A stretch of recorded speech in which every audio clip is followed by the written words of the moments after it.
found out who it was. What was attacking all those caravans? Dragon! It was a white dragon. We managed to convince it to hold off its attacks for now. Mainly by Lloyd and, to a lesser extent, and Luna bartering with it. Despite my best efforts. You guys are cutting. You guys are cutting on me. What were you trying to say? We successfully negotiated and talked down a dragon from eating us. No, I heard that part, but he said something about to a lesser extent, blank, and I didn't hear that. What? Because do you just basically you weren't like mainly it was Lloyd that was managing to talk it down rather than Luna, if you know what I mean. I think you guys both did. You both rolled high. Yeah. I thought that was being fucking equal, but okay. Fair enough. It's. Well, you can fight about usually it Luna doesn't do much. To be perfectly fair. Fight. Luna, you need to push him off the cliff next time. You know what's the worst part? She has actually killed off one of my characters for going off script so much in one of her RPs. You deserved it then. She made it was one of the most popular characters. That was also an agreed upon thing. Yeah. But at one point you were considering just killing him off for that. Before you just went like, oh, screw it, and just gave up. Yeah. Anyway, we made it safely across the mountain and nobody died. Although we managed to lose our cart. We did lose the cart, unfortunately. Yes, and we made it to the headquarters. We talked to the people in charge. They agreed to I think it's one of the generals of the captains agreed to give us stuff to help out, keep our mission hush-hush. I did make a funny friend along the way. Yeah, yes, I did. And I was almost robbed of my dinner because of that. So, but yeah, and I believe we left off that we were about to we were doing our final preparations, and then we we're going to head out to the fortress, whose name I am blanking on. Sorry. Fort Mercy? I got... no, it was Kusara. Kusara, that's what it is. Thank you for sharing those maps again. That helps a lot. Yes, I think, so yeah. Picking up from where we left off last time, I think, Axel, you left a little early, so you missed the part where they got into town, they talked to the captain, or the legate, and he basically just told them they've spotted a lot of scouts. You can either follow the main road straight to the Kusara, which is the fastest route. You can go north, where you're probably less likely to encounter anybody, but it's more desert there, so it'll be harder to find water. Or you could go south, off-road, north or south. In the south, it's a little bit wetter, so you're probably more likely to find water in the south, but also slightly more likely to encounter enemies along the road. So you sort of have three paths, each with differing levels of. My question is, how many water resources do we have? Because if we have enough to make it over to the thing and without having to worry about gathering supplies, and the answer is obvious, but if we don't, then it... Probably less than you think we do. Because we're going through basically a desert, or not desert, going through the savannah, and there's no rivers, so you're basically, I'm going to guess if it took us, 2 weeks, 3 weeks to go through the mountain pass, it's probably going to take us a fair bit of time to get to the stronghold. But you also have to remember that savannas are much more flatter compared to the Rocky Mountain, as well as the snow wasn't constantly slowing us down. That's true. Well, here's the better question, Silas. I know you don't have a legend on this map, but how much distance would you say there was between Delos and Kusara? In terms of miles, that's hard. Or kilometers if you're metrically inclined. I mean, I can tell you probably the time it'll take is on the order of like a couple weeks. Cool. If you're doing it on horseback, which the other thing that we forgot to mention is last session, he also agreed to give you a couple extra horses. There you go. Okay, so if that's the case, we probably want to... Floyd just looks at the options and just go like, oh, hang on.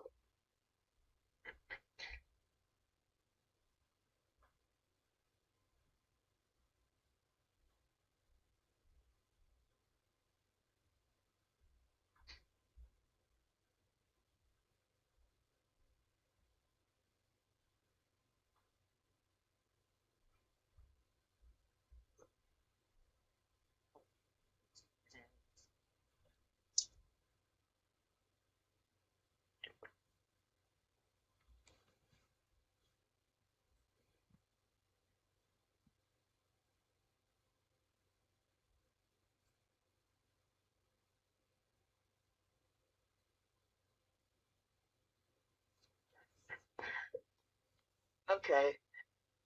Sorry. It was just me finding out that Cedric's gonna be closed tomorrow. So I have to check in about that. Anyways,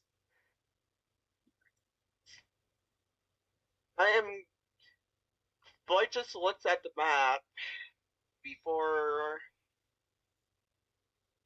letting out a sigh. Yeah.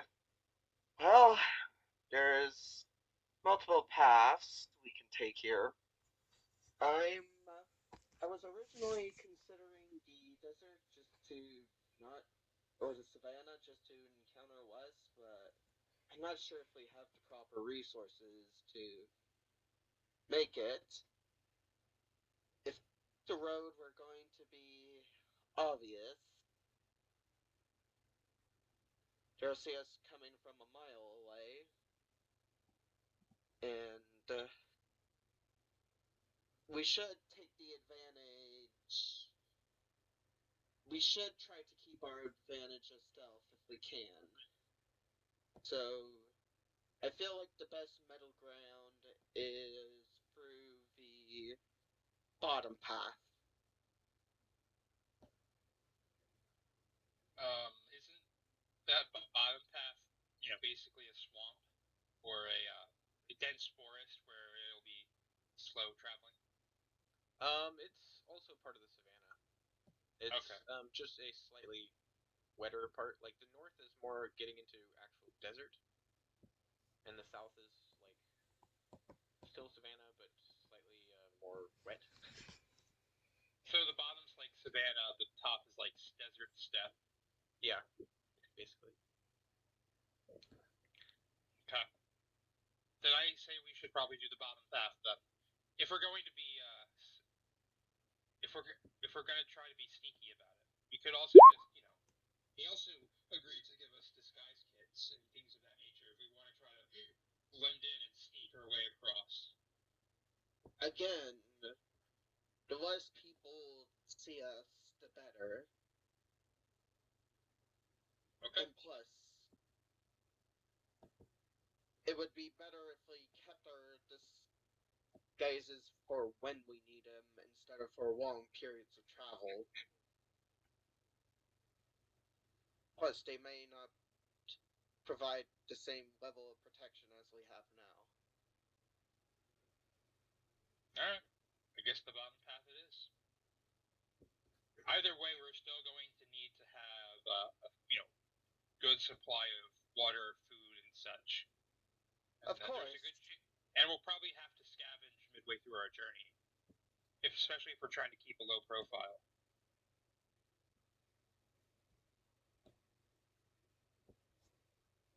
So it's agreed upon. I mean, unless there's any objections from the group. Down here. I have none. All right. Okay. So you guys are heading out. You're gonna gather up some supplies. And then you're heading out on the southern path, right? Yes.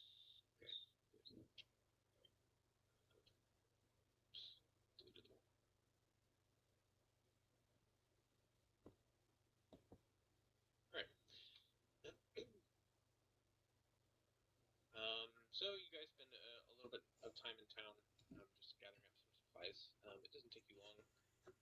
Delos is a relatively small spot, and pretty much all anyone ever does there is gather supplies. So,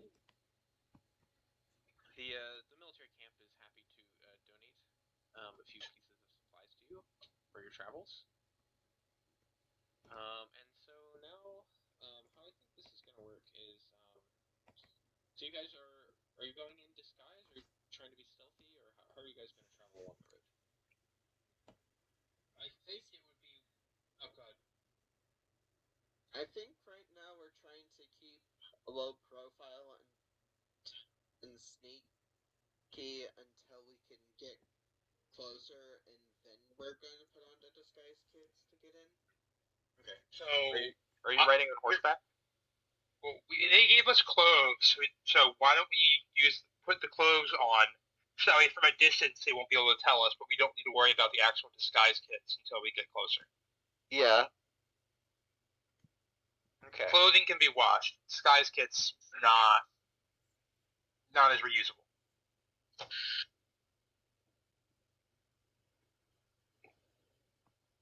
All right. So- Well, so you guys are gonna put on your clothes, and then you're going to start walking across the steppe, right?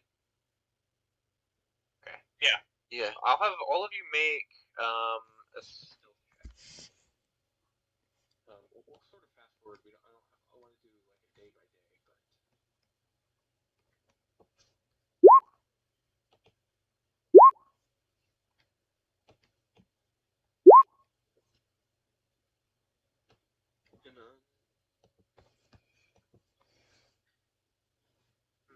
Okay. Just still. Okay. Good. Are you serious? That's how we're gonna beat today, game. Okay. All right. And so I'll have you all roll survival as well, just to see how well you're able to find water along the path. There should be some small like ponds and stuff you can find, but see how well you do.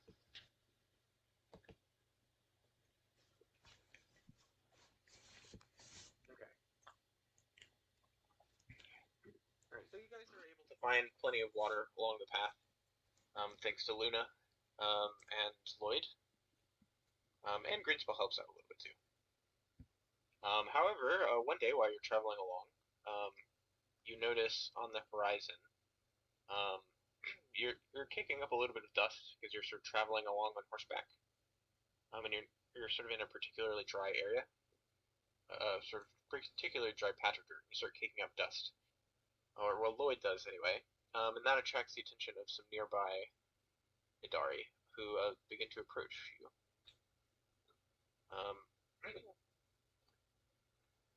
Oh no.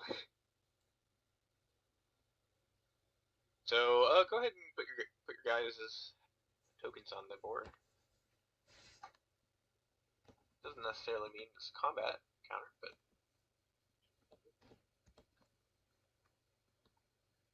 make our tokens a little bit. For whatever reason, my token is like always like 1.5 regular tokens. Yeah, I don't know No. why.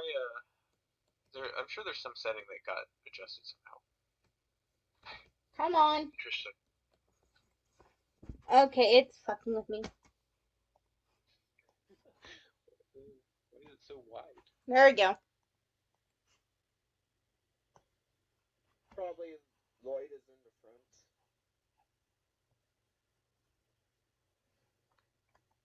Okay.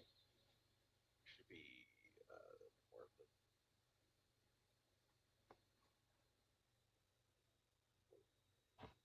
formation here.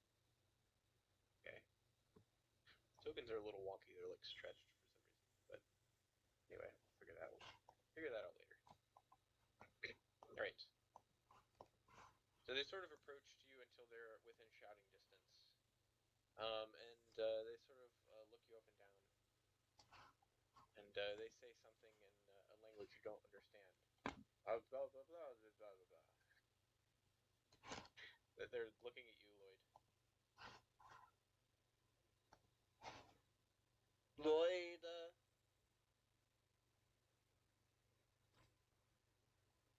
tries What would to... be a hearing roll? I mean, you can hear them. They're speaking loud enough that you would all pretty much be able to hear. These can't. It is not.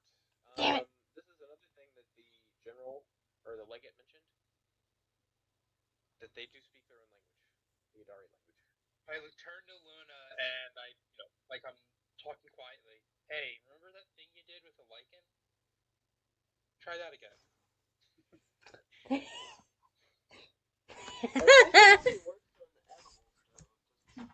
No, it don't. It's compared to languages.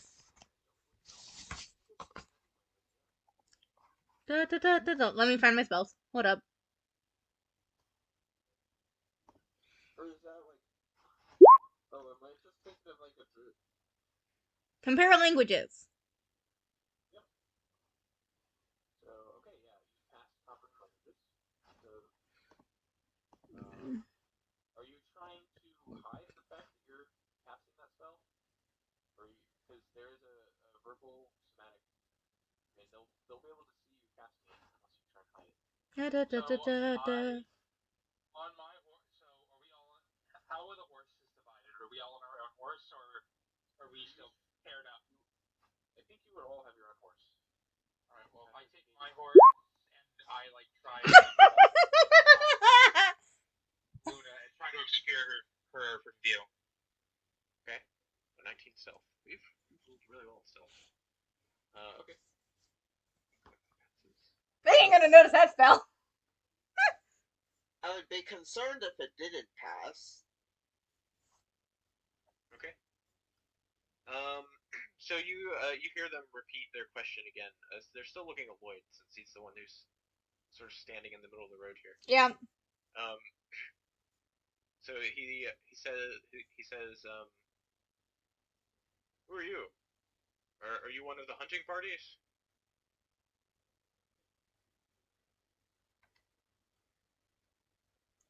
Like, can Lloyd understand as well, or is it... Nope.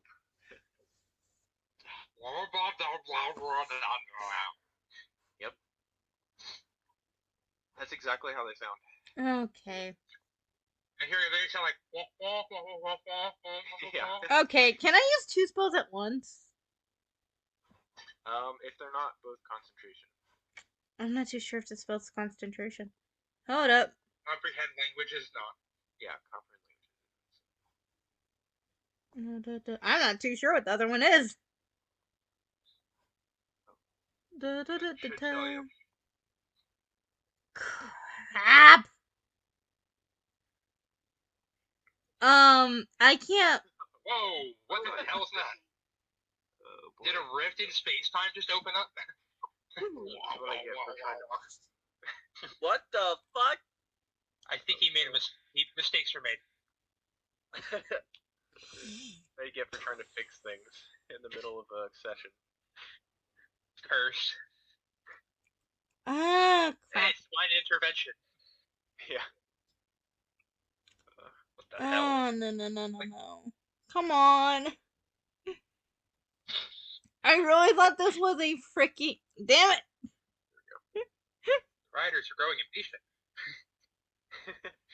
I was really hoping I could, just mindfully tell Lloyd what what they're saying. Oh. Does anyone know the spell? That's Paladin spell message. No command.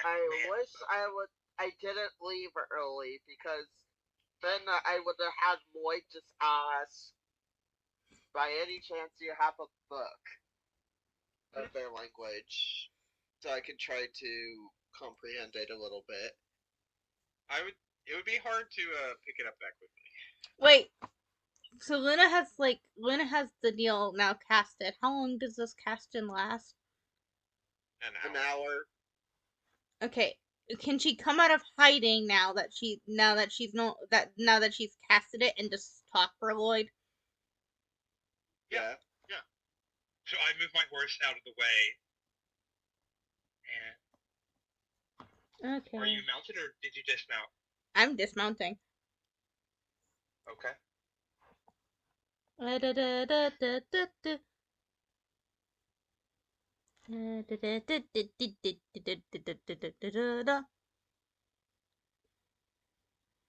I'm checking something real quick.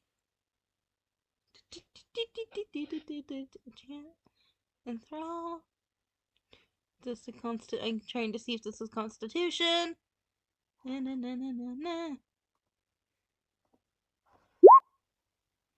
Nope.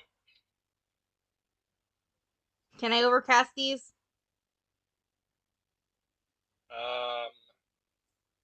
No. Creatures of your choice. There's no upcast ability. I didn't say upcast. Isn't that what you just said? You wanted to overlevel it or something? No. I wanted to know if I could use them both at the same time. Yeah, you can. Yeah, that's fine. He's the boss. Listen to him. Yeah, the boss. Yeah, as long as they're not both concentration, it's fine. I don't think either of so these they spells can are keep- concentration. Yeah, they're not. So that's It's fine. the boss, and so. So okay, so are you creature? So I think you can cast it on all of them. On all of them? Ooh! So you can. The target is any creatures of your choice. So. Alright. Let's see. And then so the spell save DC is 15, and it's a wisdom save. Okay. And do they on a failed save? The target has disadvantage on wisdom checks made to receive. Is this gonna be deception or persuasion? Where I'm going to say that we are hunters and that. Okay, let's see what happens with this. I'm going to pretty much just confirm their question.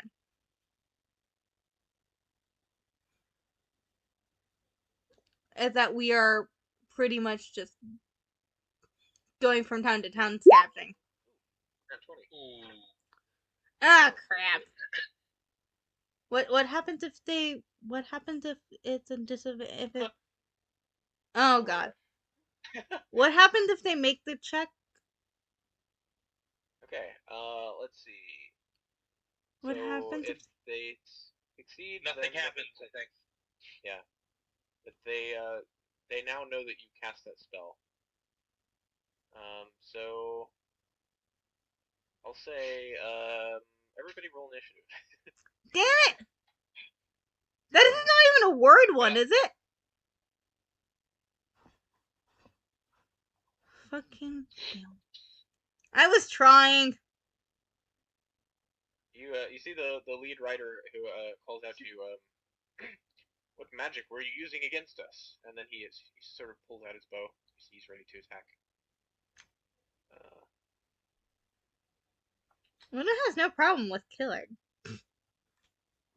Okay. Just for the record, initiative doesn't necessarily mean they're going to attack us, per se. It just means that. Well, you've taken aggressive action against them. Yeah. So now we're entering into initiative order. See what happens next. Boy just gets off his horse to just Actually, Lloyd stays on his horse as well as he takes out his bow cautiously as well as soon as he sees the other archer take out the main leader of the hunting party to Okay. takes out his bow This as guy a goes first. response. At least I never brought out a damn weapon. Was that? I'm guessing that that Elvis or Draconic wouldn't work either, huh? I don't think they would I mean, they might understand it. They might understand common. They know that you're not Adari because you couldn't speak their language. Also, Lloyd tries to say, "Look, we don't want to fight." Okay. But so these two guys, they move onto the sides, and they turn their horses around, and they're sort of pointing their bows at you. I run up and I'm saying, stop. You don't understand. We wish to defect from the Empire. We have intel that may be helpful to your cause. Make a deception check. Do I just get completely ignored? It's not your turn. Oh. Can I? Oh. Inspiration. Inspiration? Okay. Yes, they're 19. Let's see.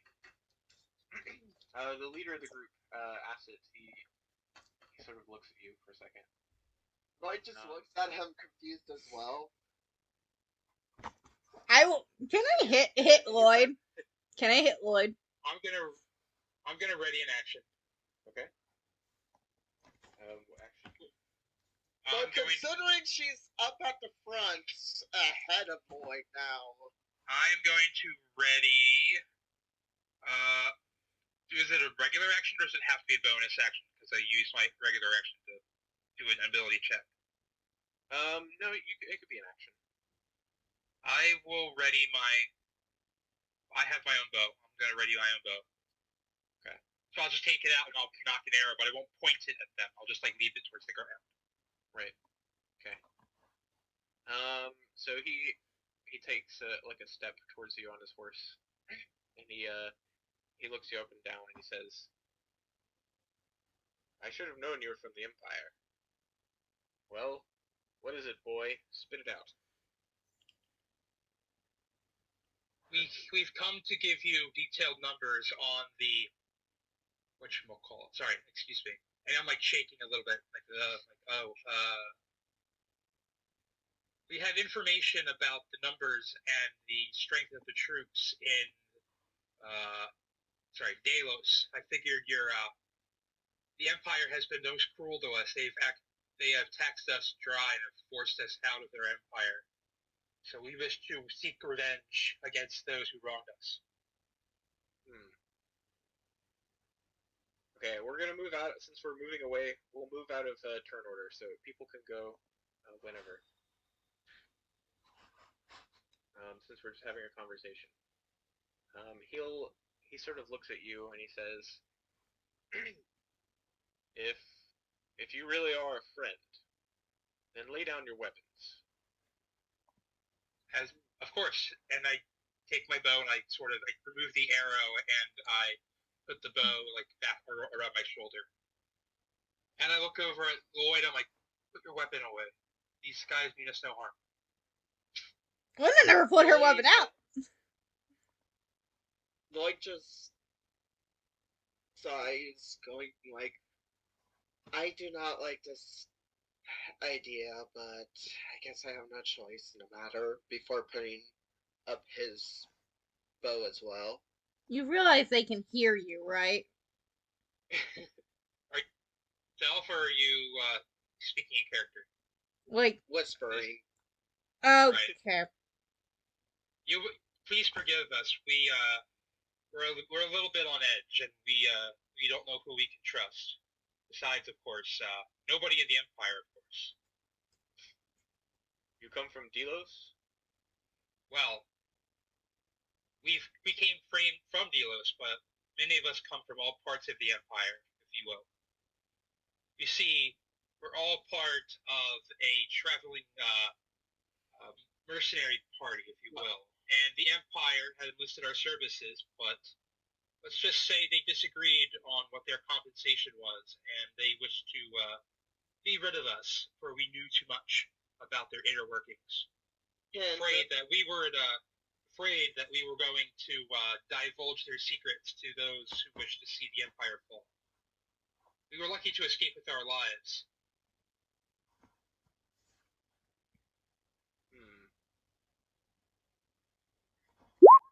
Can Oh, Lloyd make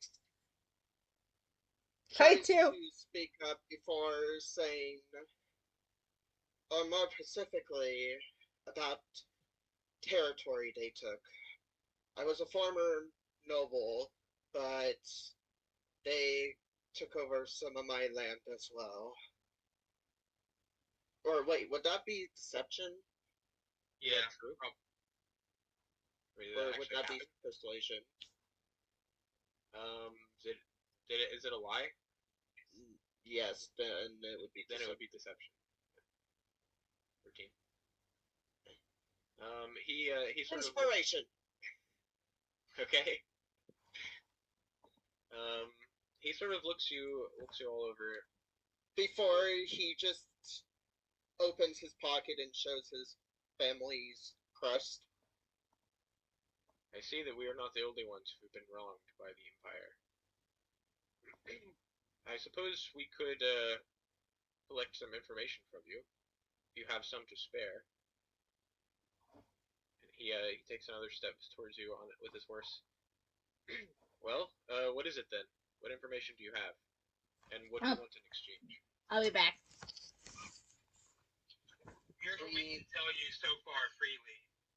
We have more, but it is information that is only for the king to hear for himself. So, with that said, I with Lloyd, I just put my hand out like this, we know that there are at least 10,000 soldiers at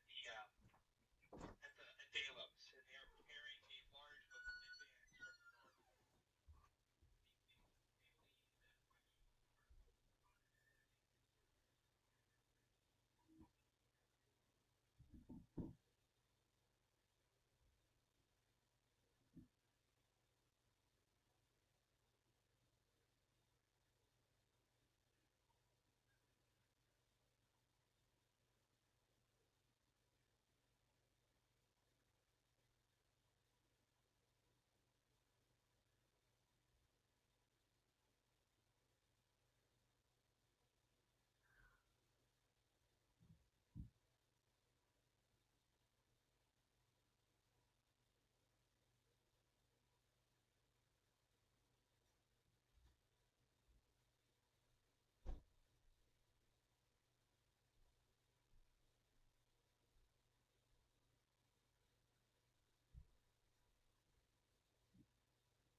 True, and you could just instantly kill us as soon.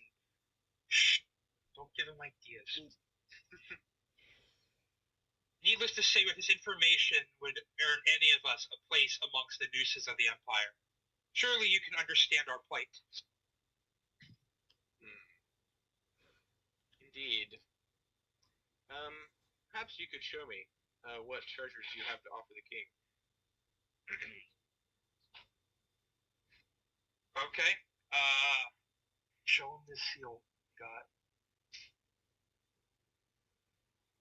I reach into my... Doing that, I dismount from my horse, and I sort of reach into my pockets, or my overcoat, if you will, and I pull out the seal that they gave us. I said, I think this... You do know what this is, do you not? It was one of the few treasures we managed to steal on our way out. With this, we can basically sneak and, be invisible within the Empire and cause turmoil, chaos, and miscommunication amongst its ranks. Surely an inside man would be very helpful to your cause. You carry the seal of the consul, and yet you would betray them. Well, let's just say we came across this seal by less than honest means. But nonetheless, we are sure that it is, real and is not counterfeit in any way. Hell, we managed to use it to get ourselves, horses and supplies from the headquarters at Delos. Granted, the contingent there was not particularly intelligent, so deceiving them was easy. But nonetheless. You must pardon my cautiousness. I hope you understand that it is quite suspicious to encounter Imperials on the road, who then say that they must speak with our king. Well, I understand your skepticism. Yes. But needless to say, this... Oh, sorry, go ahead. But just to ensure it, you can just have only one of us go meet the king. And I will offer to visit the king myself, completely unarmed, if that is necessary to deliver the treasures. Of course, you could never wear weapons in front of our king. That would be improper. Of course. So, looking at him, I walk over to Lloyd and I hand him the seal. Lloyd nods before taking it, before putting it into his pouch. So, may you kindly lead us to your city, or do you have hunting matters to attend to? Because if so, we don't mind taking a detour and helping you with it. No, it's no trouble. We were returning from our hunting trip anyway. We'll escort you to the city. With that, the two horsemen that were on the side of you, they sort of fall in line. We get on either side of you. Then he starts leading the way down the road. With the other horseman riding alongside you, keeping a watchful eye over you. Right. So you guys are headed to the city with following him? Yes. Okay. Right. Well, it'll be another few days travel, but it'll be easy enough to do with your new companions who certainly know the lay of the land in this area. As you're traveling, when you get like a second where the Idari aren't watching over you, Himilco walks up to you, Gridspell, and he says, so, what's the plan? So here's the plan. For all respective purposes, you need to act like you hate the Empire, and that you wish to defect to their cause. I understand that, you have your orders, but in order for our deception to work, we need to take every precaution to possibly convince them of our defection. We have something of high value to them. a seal of the consul, actually. You could potentially use it to forge documents and, just cause civil disorder within the Empire should they manage to install a double agent amongst the ranks. But, you didn't hear that from me. And B, it's an easy way to get us into the city without causing any, suspicion. Especially if we are being escorted by the enemy. And once we're in the city, how do you plan on carrying out the job after that? Leave that to me. I hope you know what you're doing, but I'll have my men play the part. Yeah. Noises If Walk anything... Sorry, go ahead. walks before smacking him over the head. Smacking who? Me. Green spell. Next time, you should really. I don't know what you were doing there, but now we have to play our cards extra carefully now. Well, that shouldn't be a problem for the likes of you, being a politician and all. Right. Are they still No, out of your shot? Yeah. I can't believe they fell for it. This is gonna be easy. I wouldn't be so confident, remember. You see, I lift up my wrist. Like, do you see these little beads on my wrist here? Yeah? Each one of these contains very highly concentrated fire magic. All I'd have to do is take one off, throw it, and the king is basically, nice and crispy and charcoaled. Well done. And then before that happens, we make our escape. I would prefer to hopefully solve this peacefully, but Well, must. I think given the, perhaps. We still have quite a few days to go, so our plans could very well change. But that's my backup plan, if you will. But perhaps.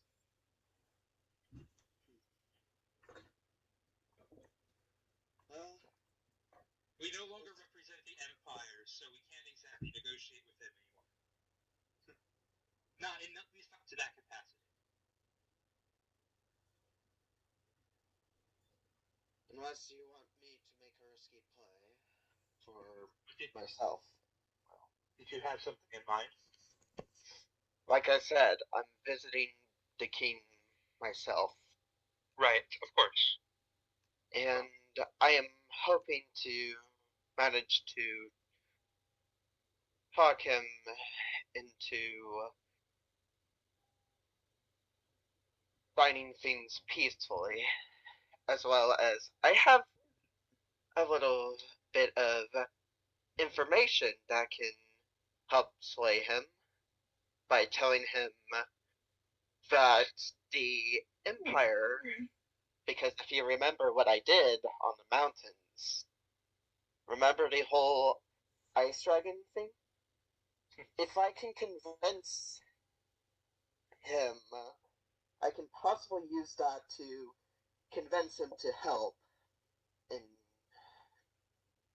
that regard. Or by just telling him, well, the Empire has a dragon on their side now. If you listen to these things, like, if you can at least agree not to attack our lands and establish trade with us instead, we will kill this dragon. So the Empire doesn't have a powerful ally. Well, I think if we are to truly sell our deception, we cannot bargain on behalf of the Empire in any For us, who should we matter if trade happens? We want to see the Empire burn.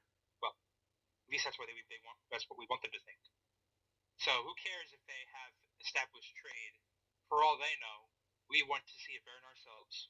So I think it's best we hold that card for now, because keep in mind, if they know they have access to a dragon, who's to say that they couldn't, the dragon can be controlled by the likes of the barbarians, or us, for that matter. Perhaps Luna could convince them that she is their dragon tamer, and that she could use that dragon to, cause devastation. But that would be I know this whole lying business is uncomfortable for you, but as well as it completely changes up the way that I have to negotiate. Well, isn't that your strong suit? I know. It'll be okay. I promise.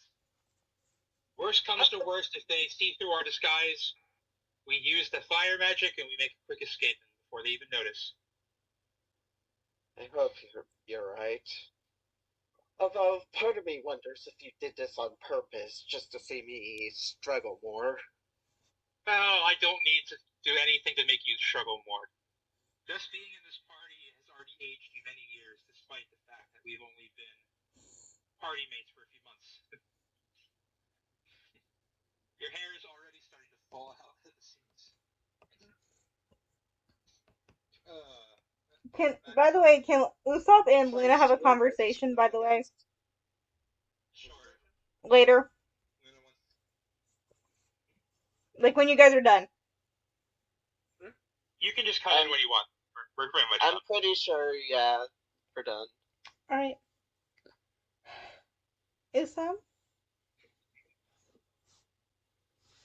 Can I reveal something to you? That I'm admittedly am worried to reveal to the rest of the party.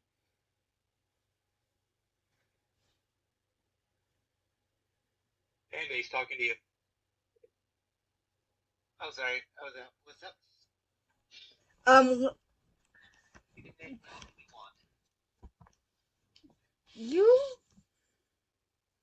I think all of the party has realized that, well, my scales are somewhat becoming, how do I put this, coming off? Oh, you're shedding. Okay. Is that normal for a dragon? For a baby, yes and no. I'm listening.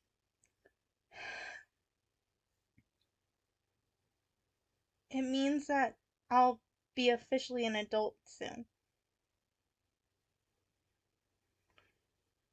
But that would also mean I'm growing my wings literally.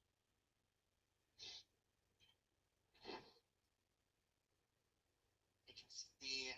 Well, first off, congratulations. But second, I can see how that can be a problem, and B, is it uncomfortable?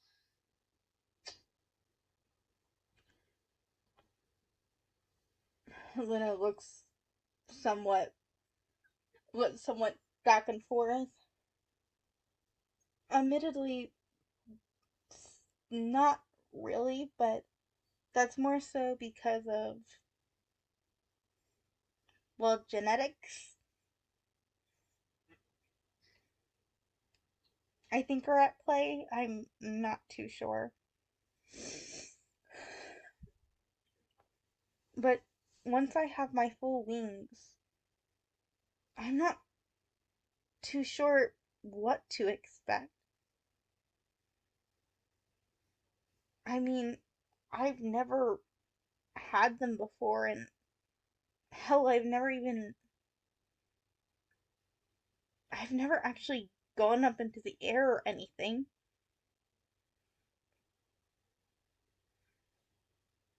Would you like to try and fly before your wings set in? Maybe get you a sense of direction? When we have this mission over, if that would be okay with you.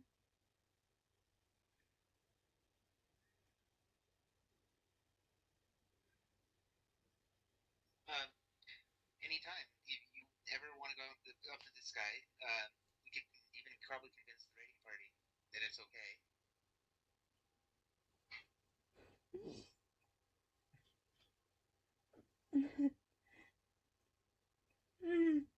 I don't think we could.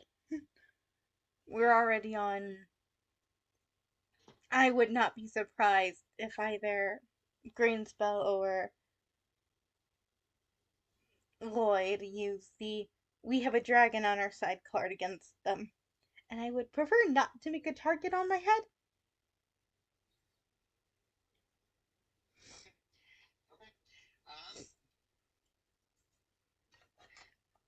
Okay.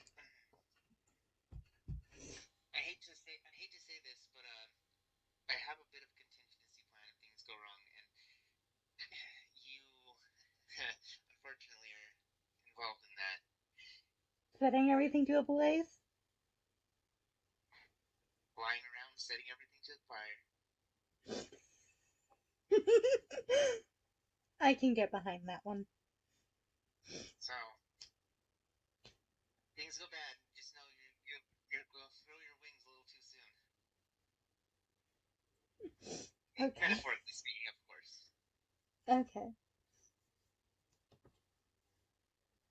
She kind of turns her back to Usopp, and she's pretty much letting her see Usopp see the.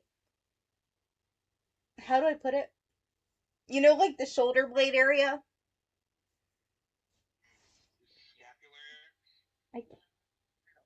Like she's showing like the bones of the, like you can see like two unnatural bumps through her shirt. Got it. So Usopp can pretty much see the wings are slowly but surely,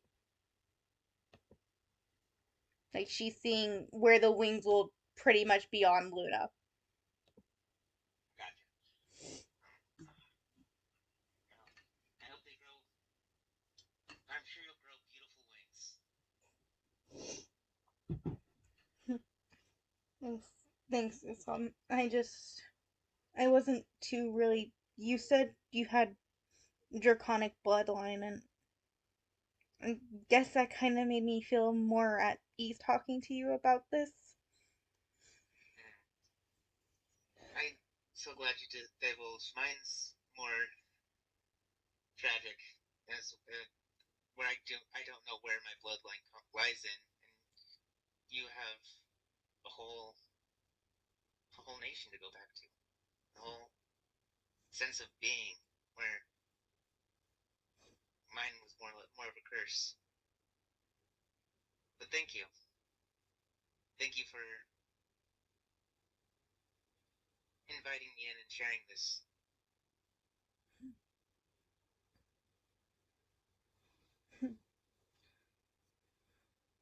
I still say that you could still come to the Dragonlands with me if you ever need to. Well, at some point, that's all I wish. But my life is now Luna's, and there is no going back. This is a vow that I took, and a life that I have dedicated myself to. I cannot give that up. But no, it would be no small feat to give up something as far as I to repay to take away from what I've already put in. I understand. That would be like me giving up the three Celestas. And not turn my back on my God when she has given me so much. I never mentioned giving her up. What? I meant Proselytize in the Dragonlands? you could. Might be. It's not. But It's not that those. get permission. It's not that the Dragonlands are exactly against other religions. They actually have a Sir Luna temple, but then maybe it isn't so far-fetched. admittedly, that's because, well, how do I put this? The entire why there's a Sir Luna temple there It's for funny reasons.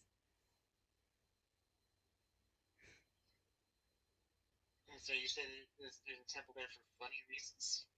The history of it's funny. Okay. It's more of how do you think dragons and how do I put have always believed in the three Celestias. Well, how do you think I'm a dragonborn?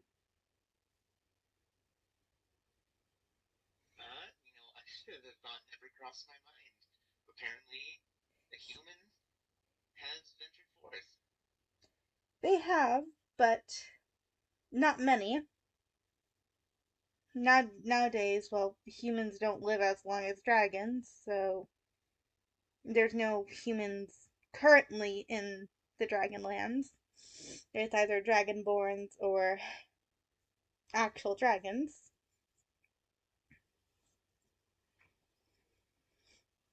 Makes sense.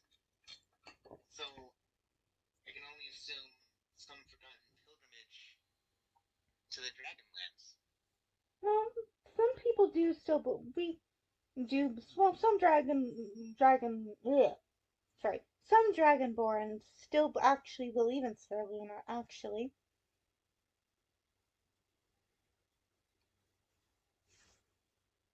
it's interesting that way. Admittedly, with me being actually half gnome instead of human, and instead of half human and instead of half human, it makes my situation weird. I never knew you were half gnome. I apologize. It's fine. There, it. All I know is that my mother and father were both travelers, and met outside of the Dragonlands. My mother was and then when I was about 5, I don't know what happened to them. But I see. you know who I got into the care of. Yes. Well, in any case, I think we should maybe shelve this discussion. You can. I'm not saying we should discuss this with the rest, but as it will come out in light eventually. But I feel that maybe we should keep definitely both of us try and get as hidden as we can to not invoke the rage of the upcoming mission. I understand. And thanks, Usam. I feel better trying getting that off my chest. Anytime. If you ever have a problem, please come find me. It's literally what I'm. It's literally my duty in life to help those in need. Besides stealing shoes. Okay, so hear me out. It was funny. I didn't deny that.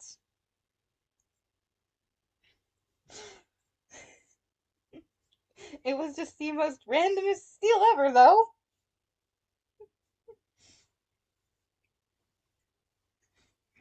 I I get like I told Greenspell, the sense of what's some, I've always had a strong sense of mischief, and sometimes it boils over, and I just can't help myself.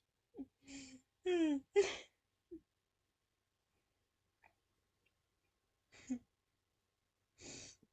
Okay. I think we should start. We should set up. We should talk to the others and set up a watch per se.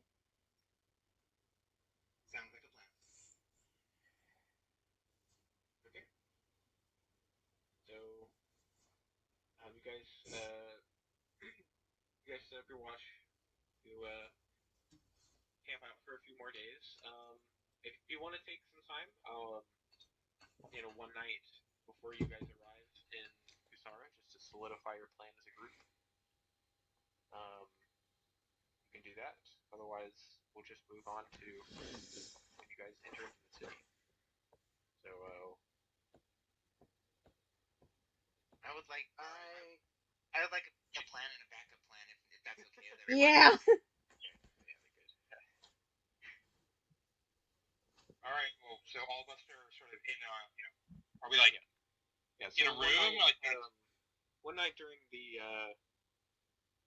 as you guys are sort of setting up camp, all the Adari, there's some like wild beast or something that comes and attacks the camp, and the Adari are out trying to like hunt it down.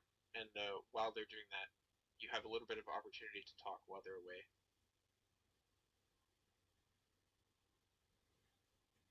All right. Okay. So we established that Lloyd is the one to go and speak with the king. Correct.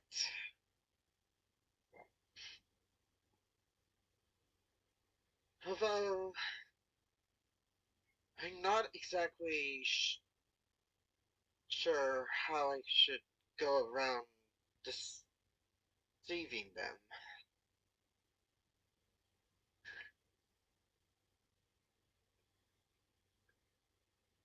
To be perfectly honest. Might I suggest, and this is just an idea, we wish to become their spies. For in trade, they supply us with food and shelter, and we become, because we have the seal and we have made it through their empire and we know the lay of the land. We have the advantage of being able to be more stealthy when it comes to carrying the seal. So try not to give up the seal, I guess, is my first point. My biggest issue is the way that you phrased it. If we want to try and hold on to the seal, you're going to get suspicious, because if we're already known and wanted in the criminal, what use do we have holding on to it?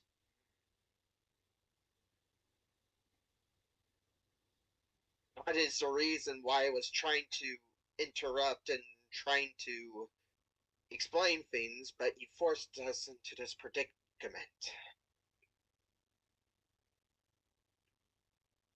Hey, I didn't force anything. Look at green spells.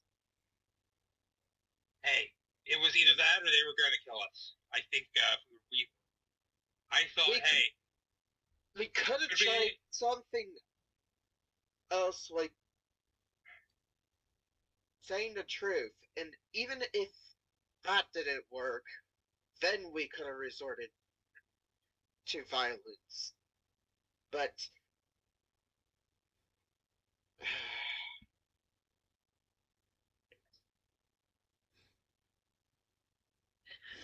You know, that's not a bad idea.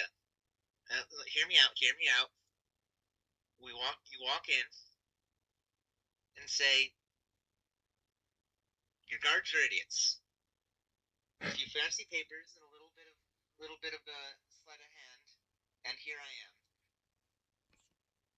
We could have taken your head, and then just something like something along those lines, and be like, we're here to negotiate.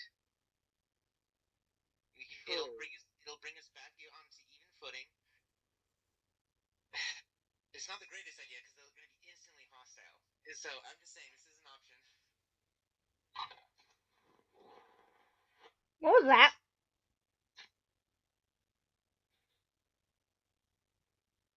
although I do have a plan of, well, I think that my best play here might just end up with me dying, but honestly, it's the best idea I have, is of just saying on my own, of saying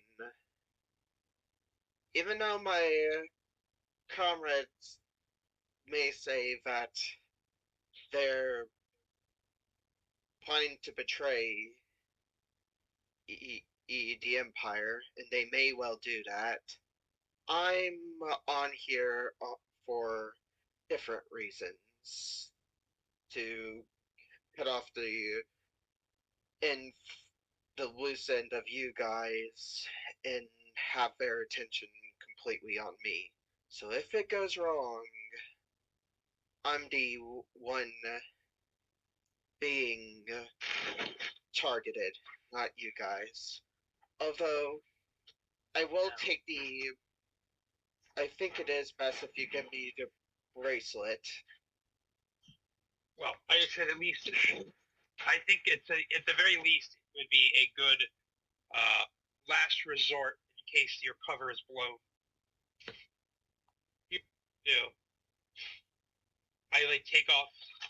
Don't actually do this until you need it. You only get two, and you got to time it just right. You take off the bracelet. You yell the word "fire," and then throw it at the ground next to them, and you'll create a large fireball. If you aim well, one shot should easily incinerate the king. And then the second one you could use to just get away if you need it. While you're at it, I should also probably give you this. And I take out Ocean of Flying and I give it to you. You drink this and you'll be able to fly away. I believe he has a scroll of flying that we gave him a couple. We used Right. that for the horses. Oh, we used though. it Yeah. for okay. Yep. Also, Right. if it was a scroll, you have to take it out and read it, which would That's give fair. you enough time to react. That's fair. Versus a potion, you can just pop it off and quickly drink it when it runs. Although I feel like it may separate us. Although, if that is the case, I am planning to, and most likely, if that does happen, I may very well have to leave the party for a bit. Well, let's not be too drastic. Before we send you in there, I can wild shape into something and potentially sneak my way in as well. before we send you in there, I do have a spell that will drastically boost your chances of getting out alive. Do you need the thing I gave you, or you gave me? It might be great. It might be good to have on me. Yes. Okay. I will use one of them. I take it out of my pouch. All right. Well, I take out the pouch and I give it to you. Okay. Before we send you in there, it'll only last an hour. So it's either you negotiate or you pull the plug. You have 1 hour time. Alright. So, what does it do? Basically, I'm going to, and this sounds funny, but I'm going to turn your skin into rock. For extra protection. As long as it's not magical.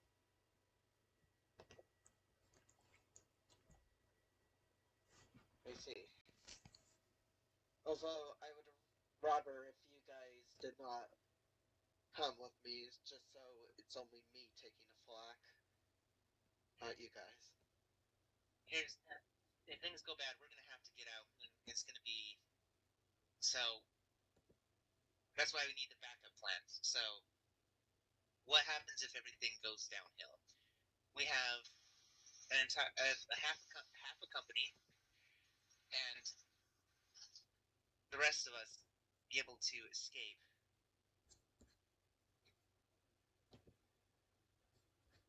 Well, I have my wild shape, so I could potentially turn into something that could help them escape. I'm sure I could turn into a horse and potentially you could try to outride them. I can cast haste on you, and you can definitely outride them. That's true. But that's only one horse, one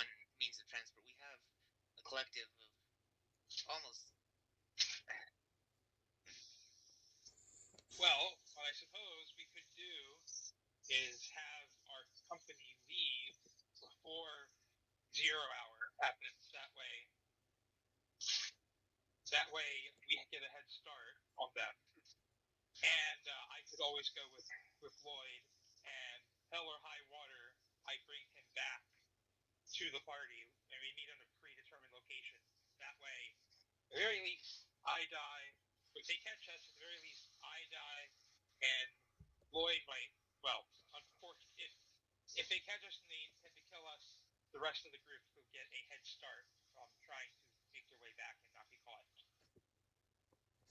Plus, you still have the disguise kits. Don't forget. Also, if you... I still do not like putting you guys at risk, but if you're so insistent, I guess I have no choice. But can Lloyd have a piece of paper in Feather?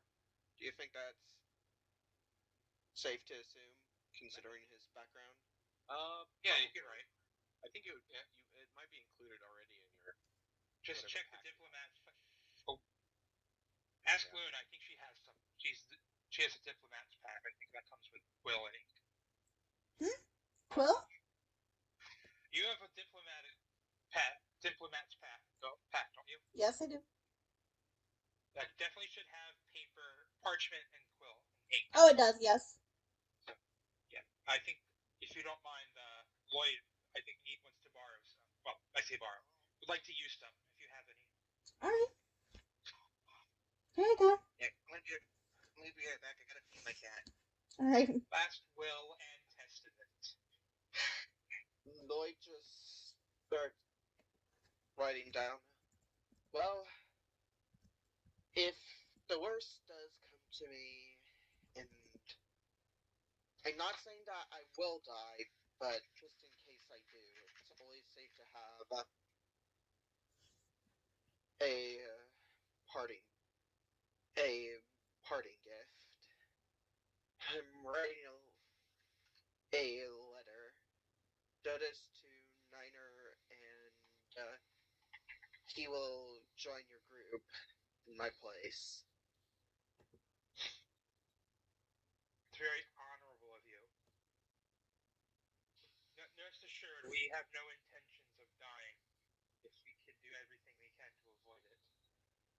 I have no plans on dying either, but if the worst is to come and you guys do escape, at least I know he's something of a sentient golem, which I don't know what your opinion is of artificial life, but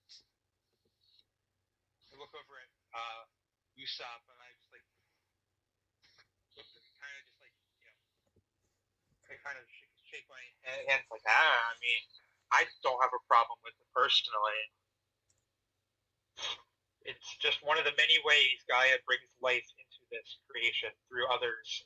If all things are through her, if even life brought about by other beings, the end is all due to her intention. And he is a strong warrior. In fact, he managed to survive an onslaught, so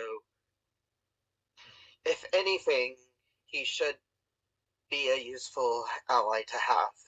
And if I'm not around, he needs a new purpose. Hopefully you can help him find his way to a new one. That's the only thing I can ask as a... I guess it did last... Yeah, possible wish. I got you. I'm kidding. I kid. I'm sorry. I shouldn't be joking in such a serious time. We will, if the worst comes to worst and you are not able to come back with us, we will ensure, one of us will ensure that this letter makes it back to the Empire and to Niner. I thank you. That's the only thing I am going to ask. Right. So I think here's what I suggest. Now that we have that out of the way, I will turn it into a mount of some kind, horse, donkey, whatever you choose, and ride with them into the city. I'll give you the little bracelet of fireball I have. That way, you can, potentially, that's your backup plan. If you want to try to negotiate, you can, but keep in mind the lie we're selling is that we're enemies of the Empire. So I think it would be suspicious to give them this and then turn around and try to broker peace. I think it's a little. Is it honorable? Yes, but I think it's somewhat out of character for our. That's the reason why I'm trying to cut ties with saying that. Well, I guess I will leave that to your judgment. Then you are the politician amongst us. Of anyone here, if anyone can talk their way out of a problem, it'd be you.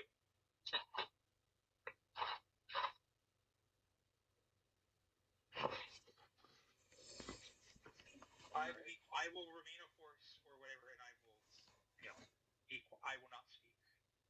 So, hell or high water, I suppose. I will do what I can, but I think it would be prudent not to break character if we are to, if the worst would happen.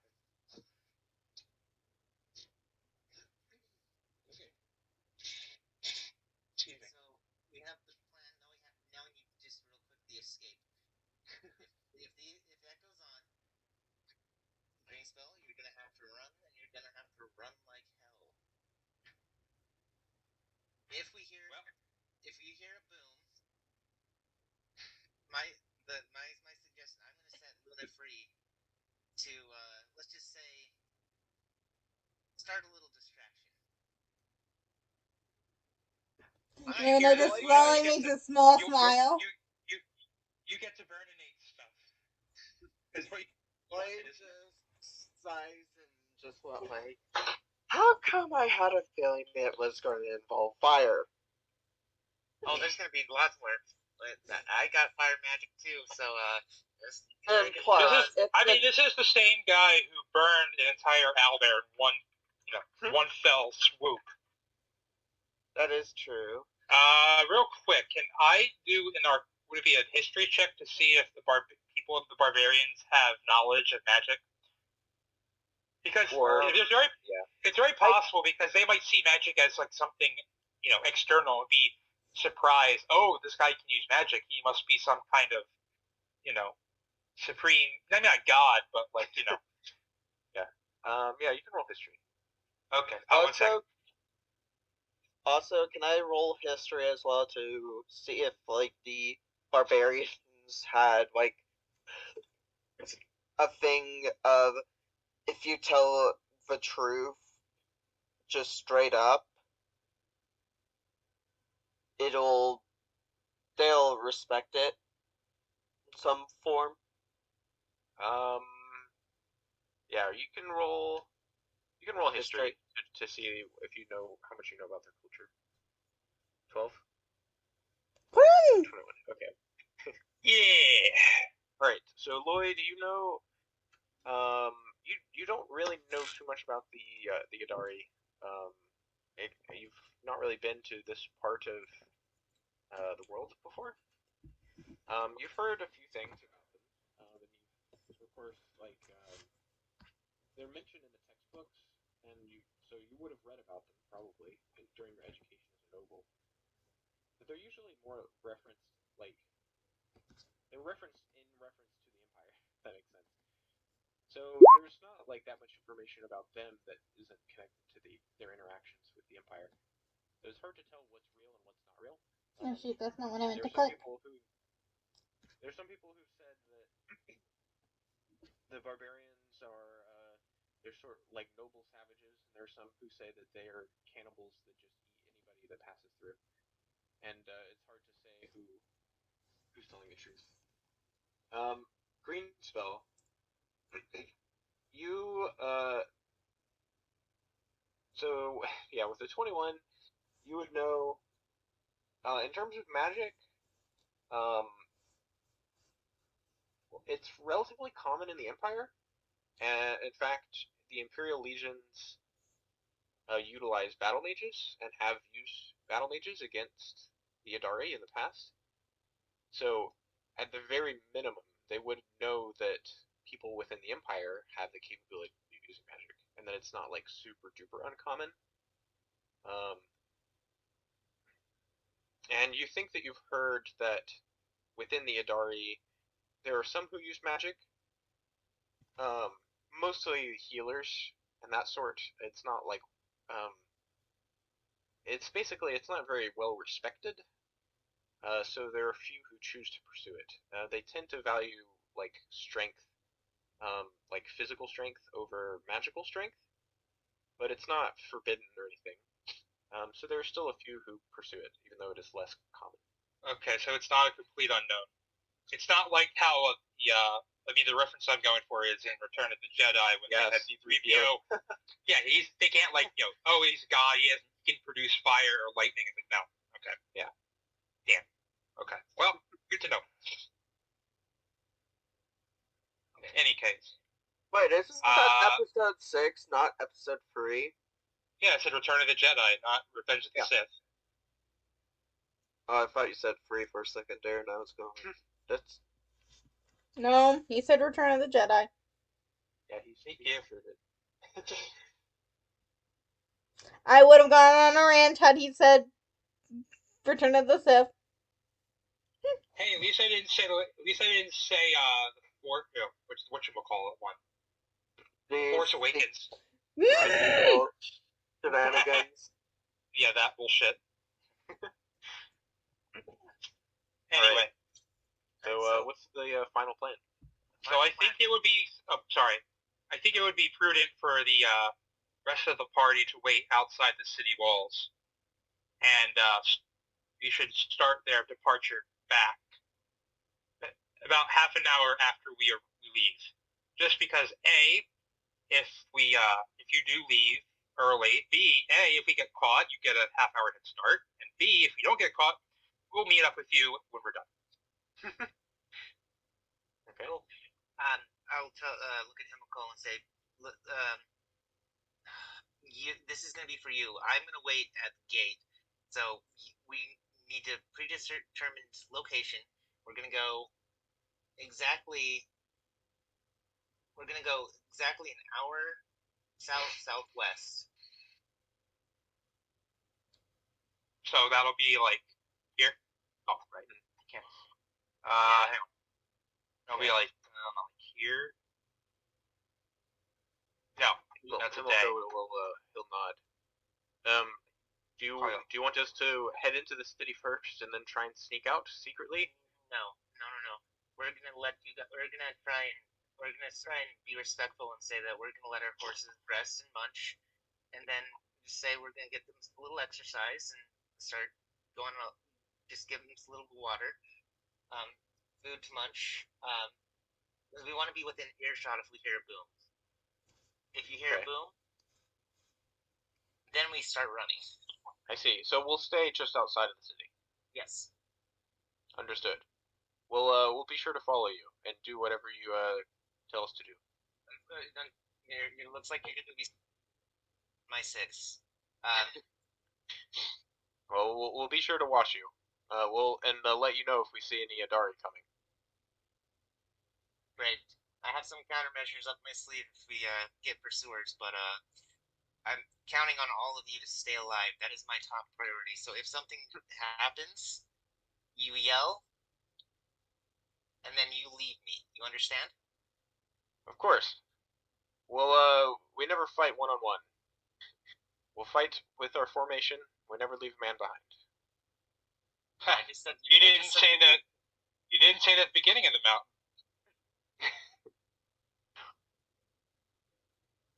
Alright.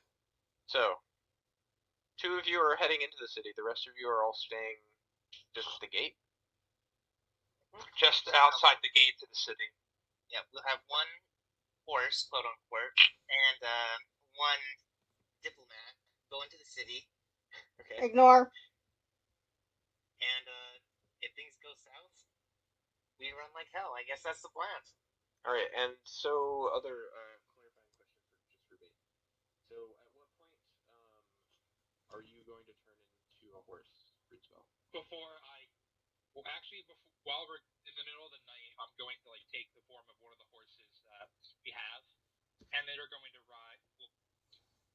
basically Lloyd is going. This is gonna sound really awkward.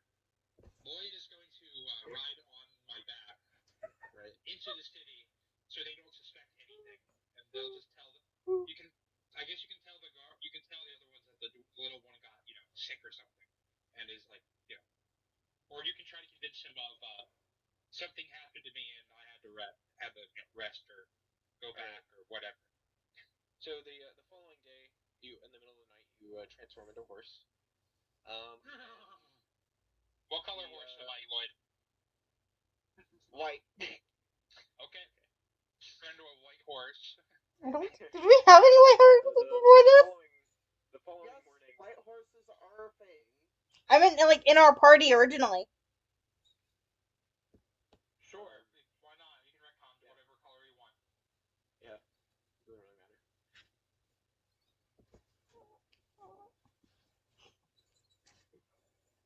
Keep in mind, I can understand if you speak, I can understand you, but I can't talk to you. Right. Without breaking character. So in the morning, here the guards following you. Well, the captain doesn't notice. Maybe one of his.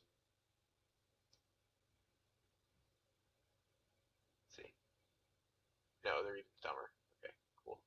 Yeah, so It's Dumb and Dumber. none of them notice that he's gone. There were enough people in your party, and you already had enough horses that they, the captain sort of he looks around for a second, and then he's just like, I thought there was a kid with them, but maybe not. Maybe I'm just imagining things. And he, so they lead you to the city. All right. Lloyd just teasingly, he pats the side of Great Spell with a cheeky smirk. Okay. So you guys. I like jump up and I'm like, wee. I'm like, not a whole lot, just a little bit. The Adari. So you temporarily lose your balance. You see the Adari kind of laughing at you. Oh, very important. Can I just? Is that just do you want me to just make an Avidal handling thing just because of that?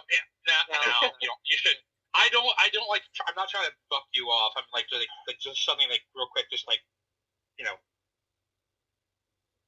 just real quick, like, what? Okay, I'm awake. I'm here. What? That's like that kind of, yeah. If I was trying to buck you off, then yeah, I'd say animal handling. Yell over real quick. I didn't know bunnies could ride horses. What's I?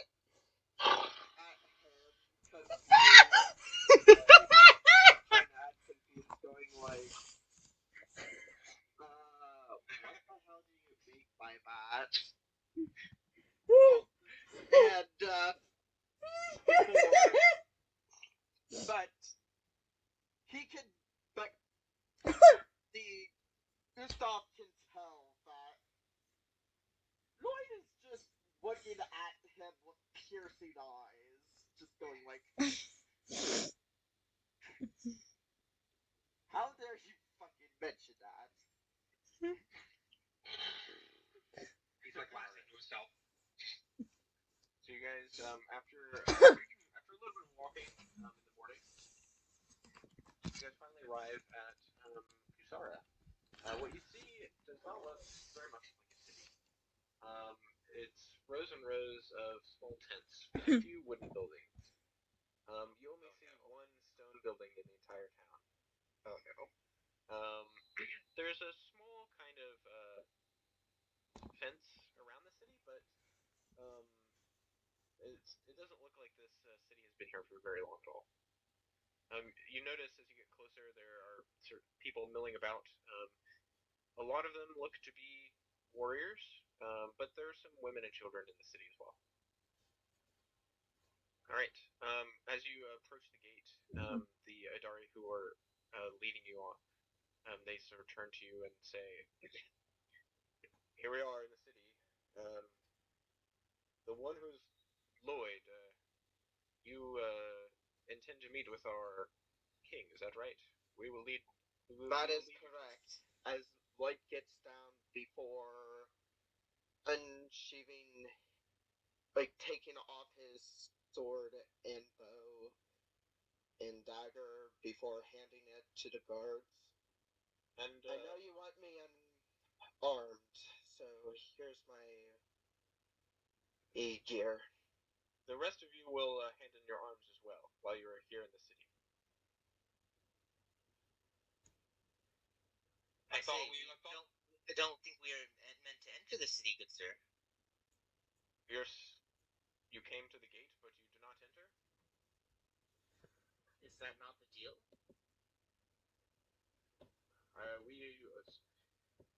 Of course, we were only planning on taking your friend here to the king, but I thought that the rest of you had intended to seek asylum with us. Of course. After we do not want to impede on you. This is far too sudden to just accept us into your gates. I thought the deal was that you would, after the discussions, we would be accepted, and this seems like an oversight. Well, in any case, it would be best if you turn over your weapons to us. Even if you are remaining just on the edge of the city. The people here may become uneasy if they saw Imperials walking around with weapons. Don't worry, I'll have my men stand here to guard you. Per se.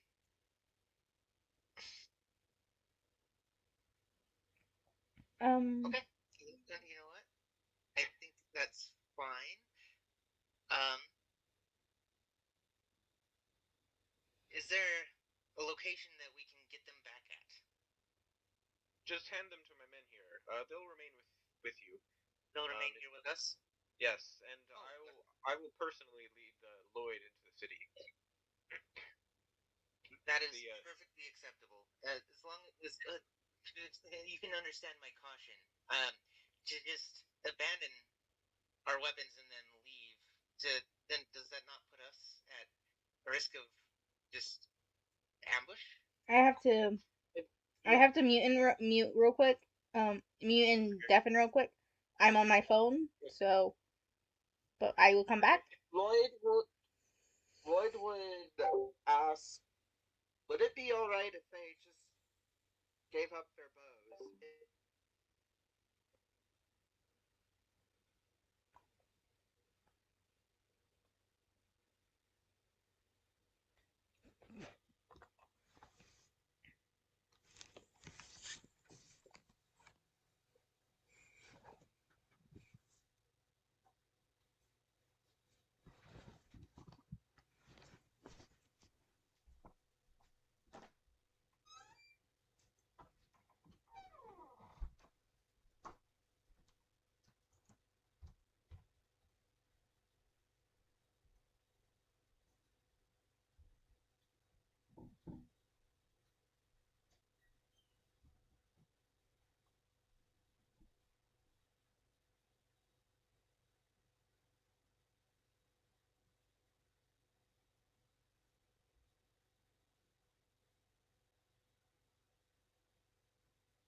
after a few minutes of you sort of anxiously waiting, um, he comes back out again.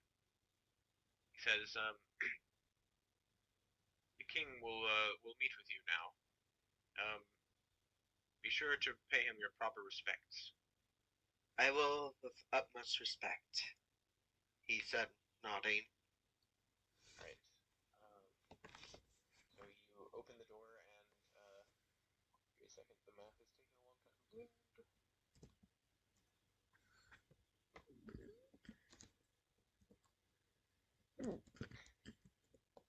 It'll load again. We totally forgot to do the. I don't know if we can retcon that. The stone skin. Stone skin. Oh. Yeah, you can do it. Are you? It would just been a quick pat on the back and saying, "Go get him, Tiger," and That's at the entrance to the city.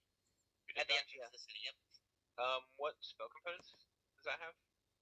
It is simply 100 gold pieces of diamond, which I can, in a small vial, just slap on his back and say, "Go get him." Is it does it say VSM or anything like that? It does, doesn't it? Okay, so go ahead and So, roll a stealth check for me to see if they notice you casting anything. can I roll? Let me see if I can. Can I do deception? I would more say I'm obviously clergy. Uh-huh. This is more of this is a rite of passage for good luck. Okay. Yeah, roll deception. Yep. Oh my god. 16. Okay. Please let that be successful. They sort of walk over to you and say, "Oh, we're not familiar with these practices. We prefer that you do not cast any spells before you reach the king. I hope you understand. Please undo whatever it is that you did." Of course. And then I will go ahead and do minor illusion with some chanting. Okay. Beep boop, beep boop. Yeah, roll deception again. Oh my god.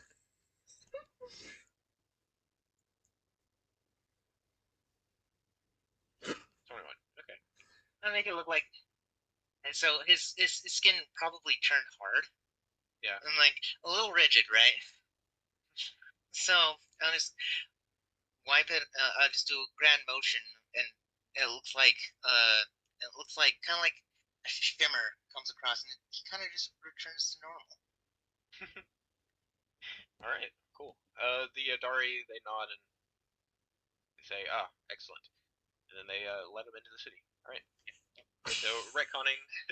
Sorry, I do apologize. Lloyd, do you have stone skin now? Yeah, I have an hour worth of stone skin. Keep that in mind.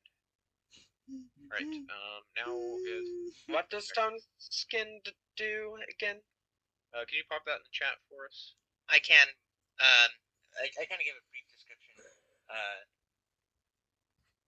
Actually, because I don't want to like metagame. I'll just tell you, as long what I told you last night comes to mind.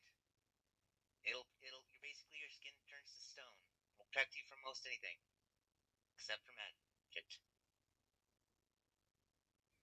Okay. Also, I'm only oh, there. There we go. All right. You guys enter into the room. Ooh, so it's roll out. Asset is behind you. Pretend he's not on a horse. Lloyd just walks in before kneeling to the king. Hello, sir. I am Lloyd Brandel, a former House Brandel. The king makes a motion for you to stand. Why Lloyd did you come does here? I am a former, well, technically, well,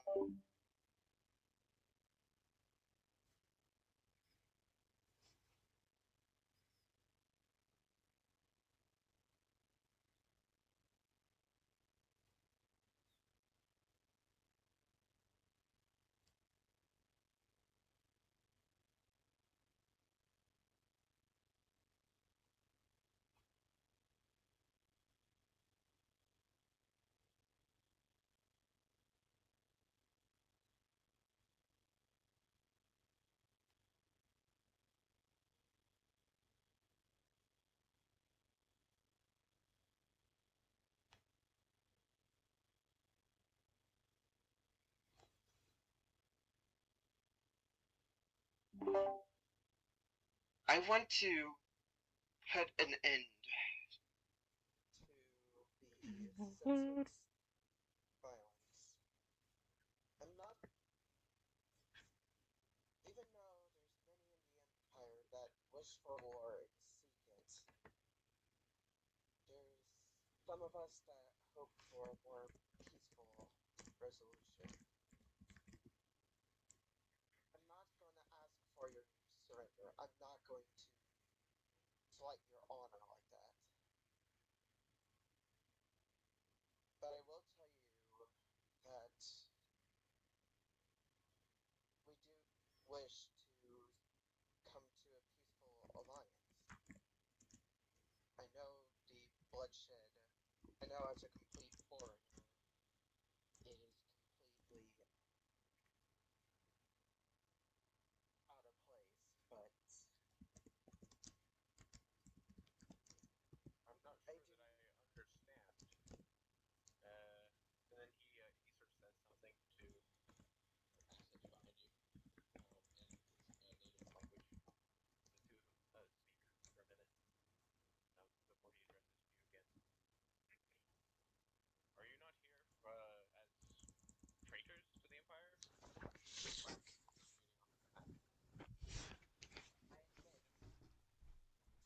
I admit that the rest of them are traitors, but I am here as a diplomat.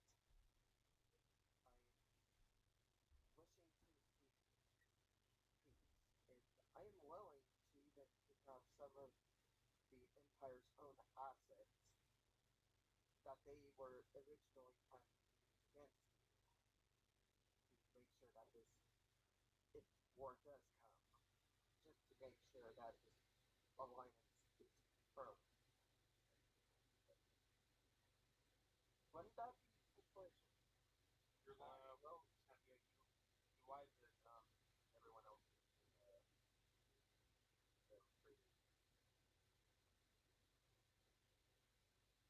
Well,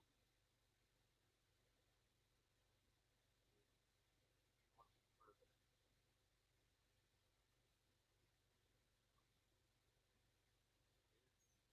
quite strange, but Think about it. Mainly because I am hoping to gain power in the Empire, if I'm being perfectly honest. As a former noble wishing to gain an alliance, or simple, and by going against this war, the warmongers, hoping that I can be brought in as a more level-headed one. When does the Empire ever recall wars of past? Never questioned how many times the attack of one group, why did I do it now? Because I am coming from a completely neutral stance. I have no power of my own in the Pacific. The only reason why I why we even meet with you with the stop with the seal of the council, as he says as he pulls out the gate, is because I managed to convince them to at least give a chance for, well, diplomacy. I am sure that there is plenty of materials that would rather kill me at this moment and cause more chaos in the region. I'm one of the few who are willing to at least try peace, to try and work together. Stop this stupid bloodshed. what exactly are you offering? Trade, trade economic growth. You will remain completely as your own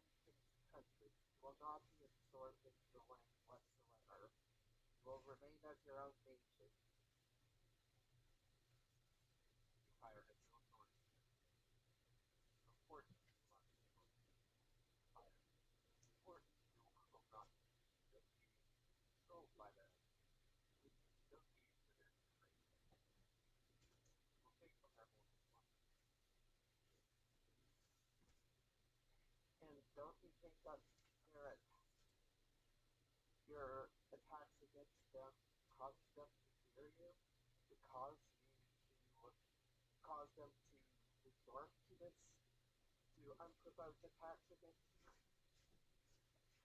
The cycle continues. The more that you continue this, the only way to stop it, to stop more of your people dying, right? Don't you? I think as a king you can understand that. You can understand what I'm trying to do here. You know nothing about it. You know nothing about drugs. That I do admit. But don't you think that the Empire has struggles of its own?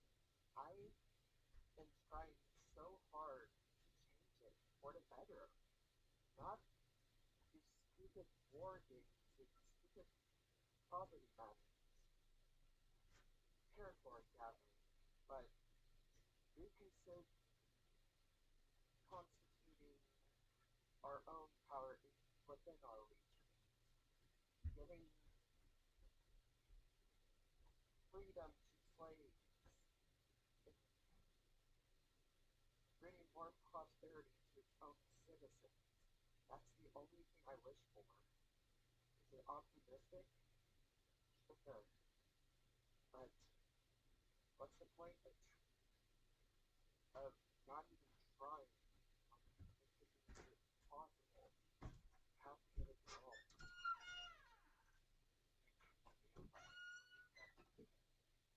I worry about mine and driving up the most life. That better life raised in the West. Kingdom empire. My people will finally live the lives they never had. And what? And if you do take the land, let's say you do take the land. Sure. Yeah, you have no land to profit from the short term. But if you do, the empire will strike back harder and force back into the fight once more. Perhaps. Or perhaps you invent perhaps against Etchemin.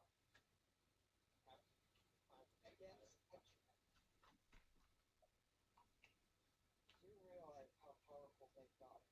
They managed to invent a dragon to their side. But that's the bullshit being honest about it being on their side. The dragon is definitely not on their side. It is. It is.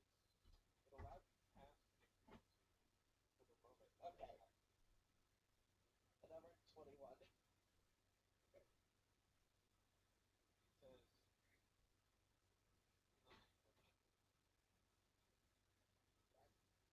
oh, well, I've seen it with my own eyes. Seen it in the mountains as I was traveling here. They placed an ambush there for us. Yes. I promise you, if you do at least try to attempt for peace, me and my colleagues will, me and some of your troops, or even some of the Empire troops on my side, we can kill this dragon for you. We will kill that asset just to show peace. That is how far I am willing to go. Even if it means it with my own 2 hands.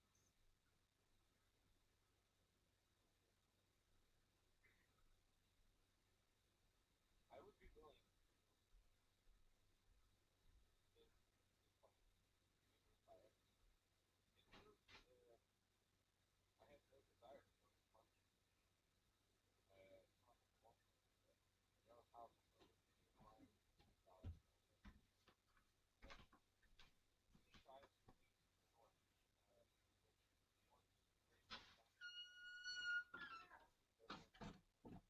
the north, Yeah. Go.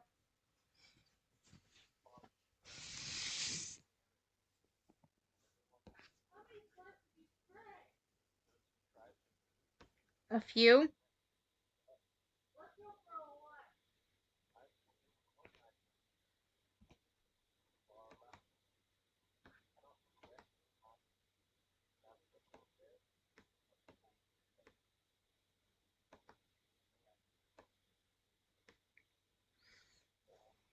why you're fighting so hard.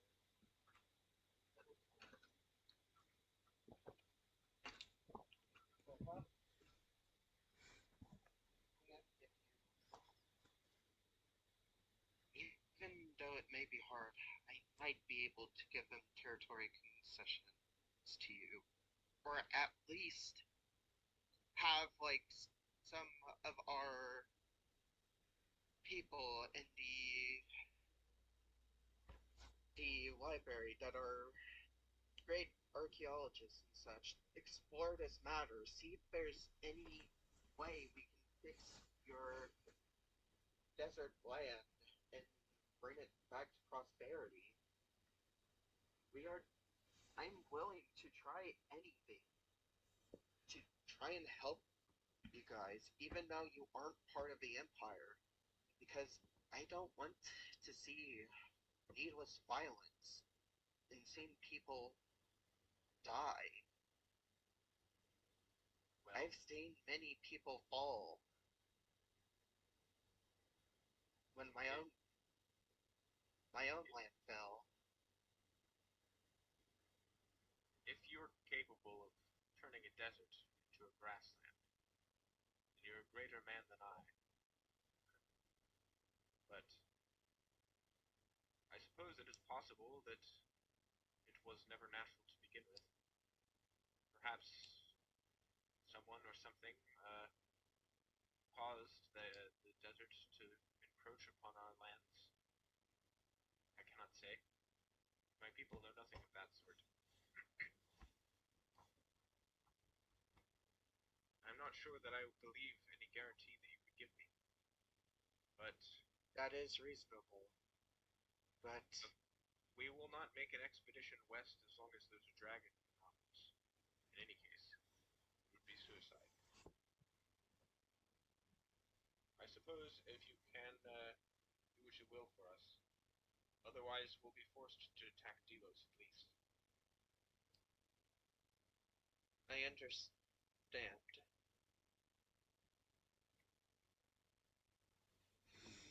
And I will try my best to get the results you guys want.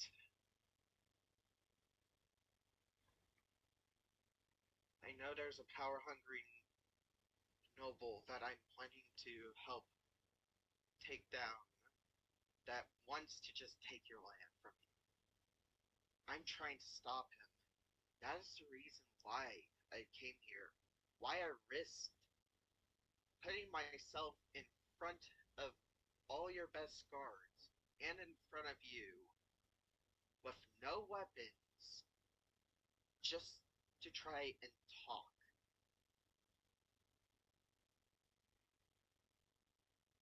Go ahead and roll persuasion for me. For all the arguments you had so far.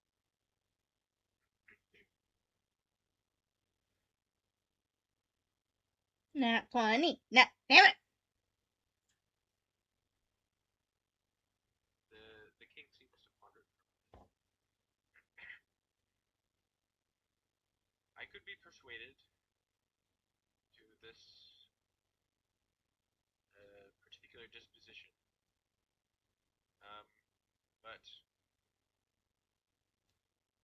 have no reason to trust you. I would like some sort of collateral. Perhaps I could keep some of your companions here as hostages. I'll treat them well and make sure they're given proper housing and good food. Of course, if you were to betray us, we would kill them all. I understand.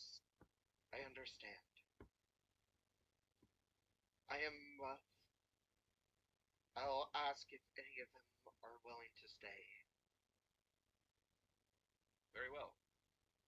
I find these terms acceptable. Although, considering most of them wants to betray, I see no problem with a few of them wanting to stay here. I suppose that is a good point. Though they are your companions, are they not? Have you no concern for them? I am concerned about them, in truth. Even though they are traitors, they still deserve respect. They were willing to go this far just to betray. In that, they are at least have the will and the bravery to even go this far. That that deserves admiration, does it not? Perhaps, though I would never admire a traitor. But in any case, Even welcome though their traitors reasons in the were Empire. completely valid, It is never noble in to be your a traitor. that is true. In any case, we will welcome them here, should any of them choose to stay. However, I would like to keep a few of them here, no matter what, as hostages. But you will need some to travel with you if you plan to go back over the mountains, if there truly is a dragon. That is correct. Very well, I could permit that, assuming that they would choose to go with you. I could have some of my men travel with you instead if all of your men would like to stay here with us. I feel like it would be good to send at least one of your diplomats, just so we can continue to talk in the court.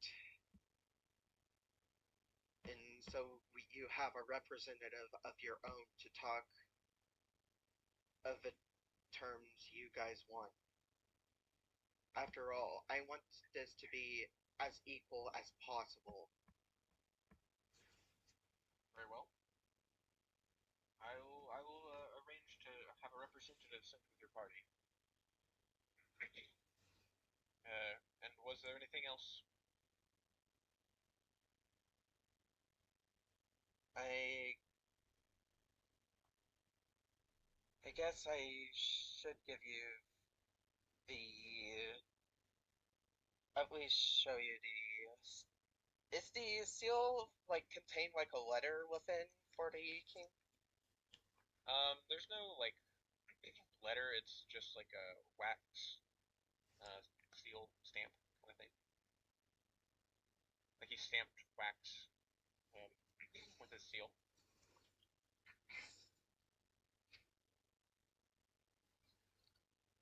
I I'm willing to after we kill the dragon on the way there. If you're willing to send more men, I am perfectly happy having them take the gold from the cave completely for yourselves. Anything in there is completely yours.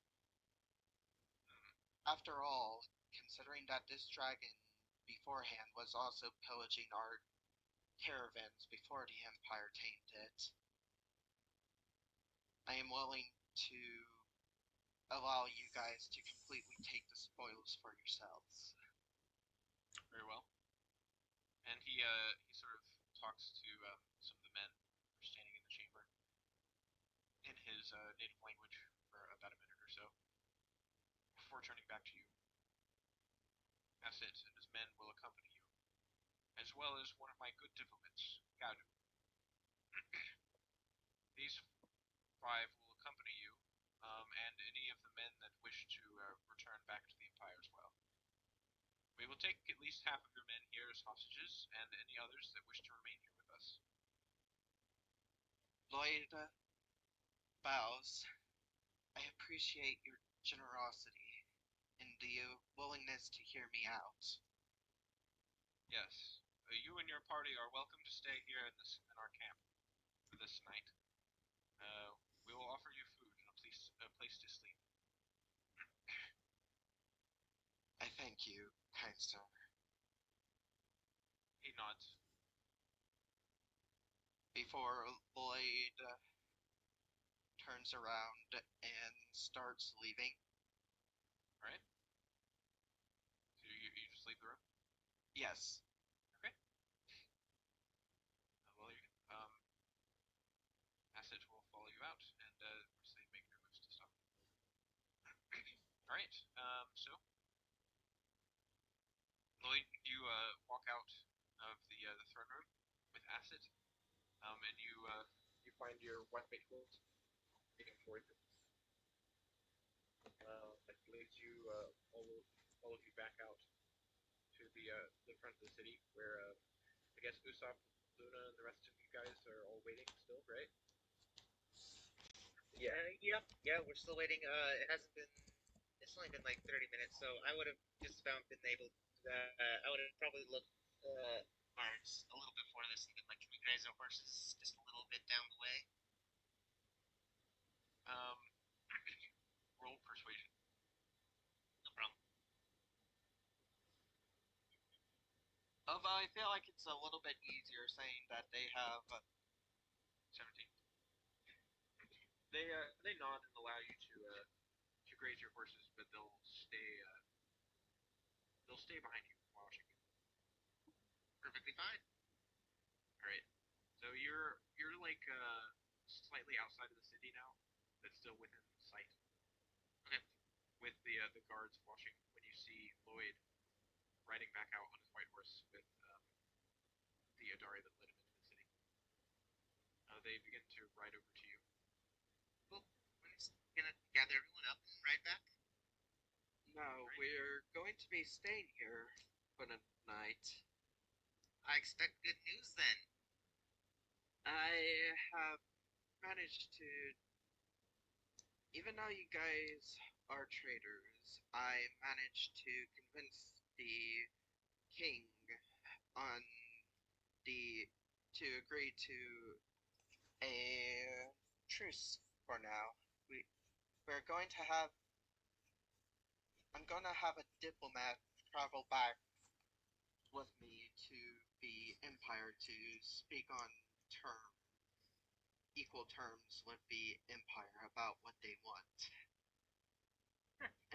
But Good luck with that. But there is something you guys should know. Even though I'm pretty sure most of you are willing to accept as traitors, they are going to hold a few of you, like, around. As he says that, Greenspell like jumps up and like does a weird whinny, like almost like he's like scared of something.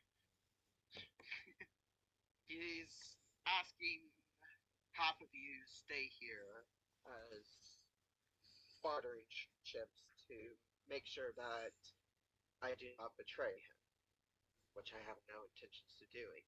But as traitors, I think some of you are willing to stay here rather than go back to the Empire where you want to. You call me a trick. Get down from the. I challenge you to a duel. You call us traitors? You, who led us out into this expedition, promising us a day? And I have offered you one. What is going on? You guys were planning. I storm off.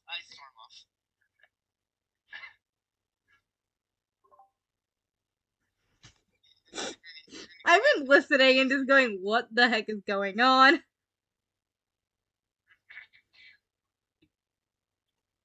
Alright. So, Acid, Corsus will turn to you and he says, "This one did not tell you that he was an agent of the Empire still." Huh.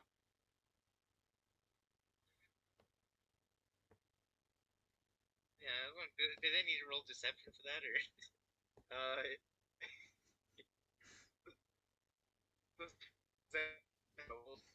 convince I don't know. you. Well, very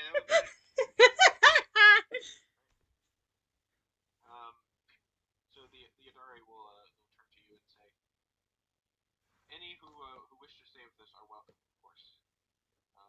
However, we will need to take at least a few of you hostage as collateral in case you intend to betray us. But that's something that I suppose you could decide tonight. For now, we will head into the city.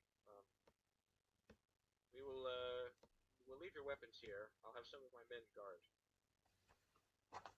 Tomorrow, you will leave some of your men here in the city, and the rest of us will depart back over the mountains with the diplomat from the great Idari Empire. We shall discuss with your empire and come to peace. That is all. You may follow me into the city. Leave your weapons here." I don't think any of us were carrying our weapons still. No, it was in a pile. He just meant that you shouldn't go and grab them.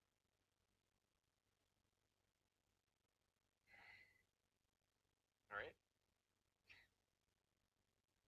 Horse is sighing.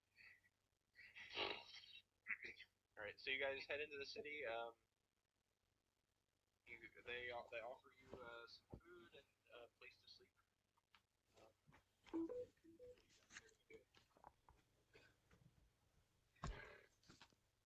Yeah. Alright. Am I like stable, I'm assuming? Yeah. Yeah. You can you'll be able to find a moment where I can turn back and do it. Yeah. Okay. As much fun as it is to make horse sounds. Yeah, you might want to be able to talk again eventually. Yeah, it's like 20 years I've been stuck as this horse. Right.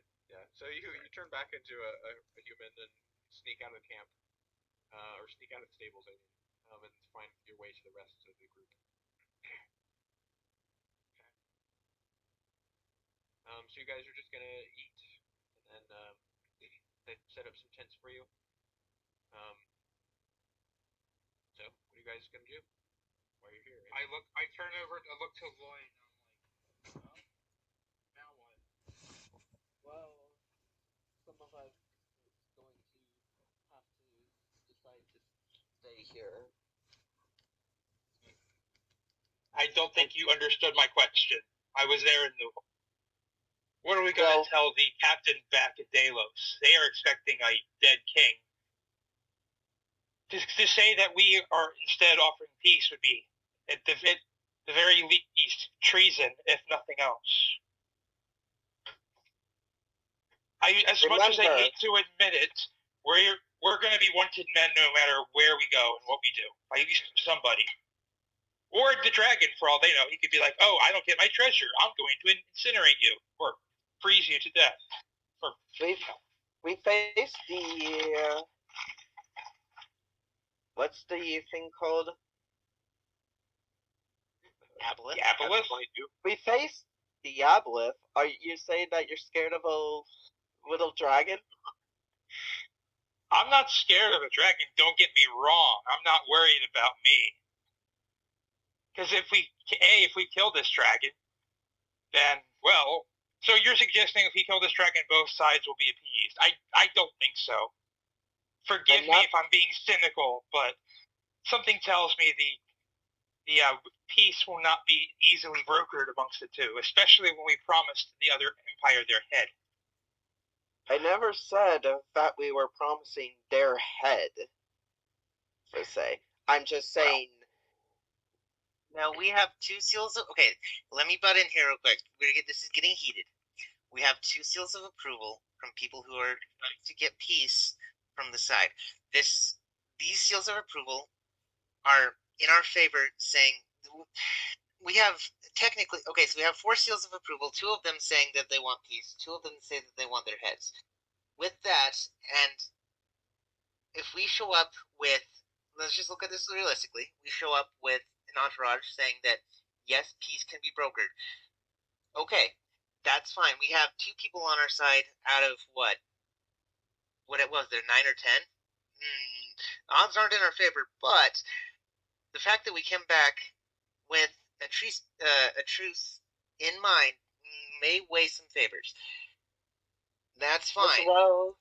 As well as the fact that we can bring up the Aboleth and the concern of them and talk about. Really doubt that's going to do anything. That just shows our capability. That doesn't show the capability of either side. Not to mention that these people probably never. I am talking about the fact that we have other issues that the Empire needs to be more concerned with. That may or may not arise due to our direct information, may or may not arise for the next couple thousand years. Have you completely ignored the fact that there's others? That are dormant creatures that take thousands of years. So what the notebooks that we have read and everything that we have seen, that we've been through. Wasn't there things shown off earlier of like the other Aboleth like communicating or like? Well, the short version is we have no idea how long they live, how long their plan is, and where we can find them. So right now, from a diplomatic standpoint, we have been working on assumptions. Yeah. We have no hard evidence to back up our proof. So if they call us on our bluff, we lose. Yeah, you know that there is a city out there. You have learned that. But you don't, you haven't been there, you don't know how many of them are, and you don't know if they're planning on attacking you soon. So we're working on assumptions, trying to help the people. What we've gotten ourselves into is a very interesting diplomatic situation where we are now trying to broker peace between 2 nations. This is fine, because my personal assumption on this is the Aboleths are going to take their time. That's what they're good at. That's what they do. Someone just got killed. Why would they act immediately? Not to mention, of course, the locals probably have no idea what an Aboleth even is, and if we told them, they wouldn't believe us.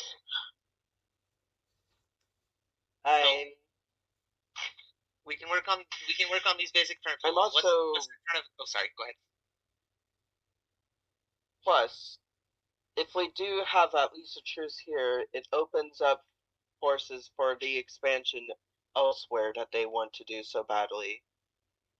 Which is great. So we should work on things that we know. A, we know that the plains are going barren for some reason. If there are any farming, we can work on this. We can work this leverage. We can work chill farming, crop replacements. I'm not a farmer. I don't know. Seasonal. They do seasonal crops some places, I think. Let's be honest here. You're talking about terraforming an entire region. Even the most powerful of wizards and sorcerers cannot do something of that scale. That's the task of a god. Let's go fight more Aboleths.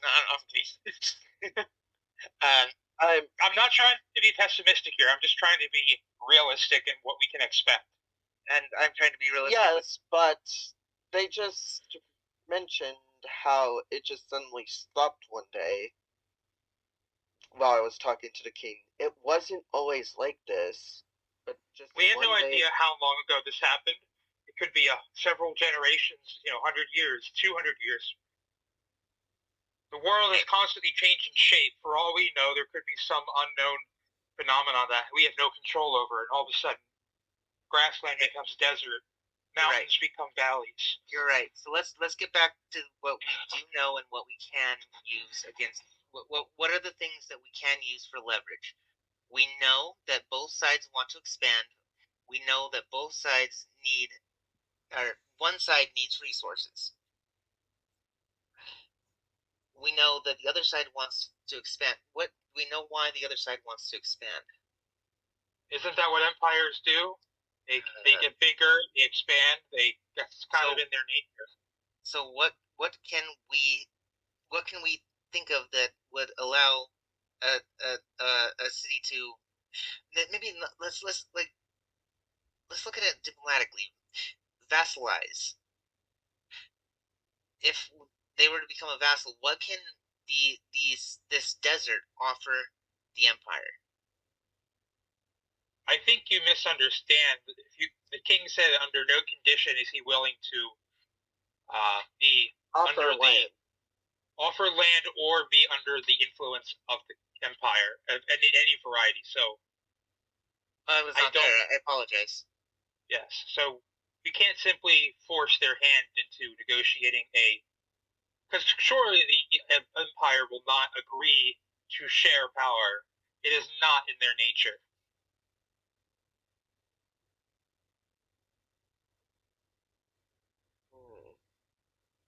I fear we have gotten ourselves into a bit of a catch-22. I think this is a pickle. I think this is a bit of a pickle. Yes. See, I was actually kind of hoping that with things would go south and that we could just avoid this whole situation by going to Plan B.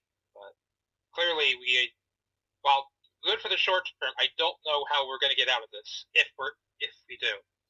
Because no matter what option we take, there will be those amongst both empires who will seek our downfall. Here's the problem now. I cannot sentence an entire village to burn. It is against. I'm targeted assassination. Sure, I think I can get away with that. I can pray away my sins. Burning down an entire village now that we're out of this, I cannot pray that away. I wasn't suggesting we sacrifice the whole village. You misunderstand. If we get our original plan back in motion, where we can get in the now that we're in the king's good graces, it will be easier for one of us to be in his company with fewer guards, that we can enact our initial plan and then escape before suspicion amongst the masses arises. As long as we're quiet and subtle about it. I understand this goes against your principles, but I refuse to. I will not commit the act myself. I'm going to at least try this. If one of you want to do it, I can't stop you, but I myself will not be guilty among this. I want to at least try. Okay, here's what I suggest. Let's take a moment. I'm gonna need a moment. I need to look to a higher plane for this. As do I. May I accompany you in silent meditation? Of course. So Usopp and I kind of walk off and try to find an area that has some trees, and I start to silently meditate to myself. I'm going to find a nice. Is it? What time of day is it? This can't be done in day. It would be like late evening or early night time. Not ideal times. I'll look at Greenspell and say, hey, can't do this now. It needs to be in a couple hours. But if what are you asking me to do? You're welcome to meditate and do what you will. I can't ask for guidance until the moon is out. So I have a question. In character or out of character? Like out of character. Okay. So how is the territory is there like a certain area of like the territory, like around the numbers of, oh, this area isn't really used? Yeah, the Dragonlance. Exactly. No, I'm talking about like the empty grass between like 10 and 7, for example, or even like this large chunk of land that seemingly has nothing between like 10 and 11. Where's that? On the main map? Yeah, the main map. I'll be right back. So you mean on this map? Yeah, like the map of. I can't see it. I got it. Just the main map. He means like stuff like here. Okay. Yeah. So I mean that land is more sparsely occupied. There are no like major settlements there, but there are villages. There are people living there, right? It's just that there aren't any major cities.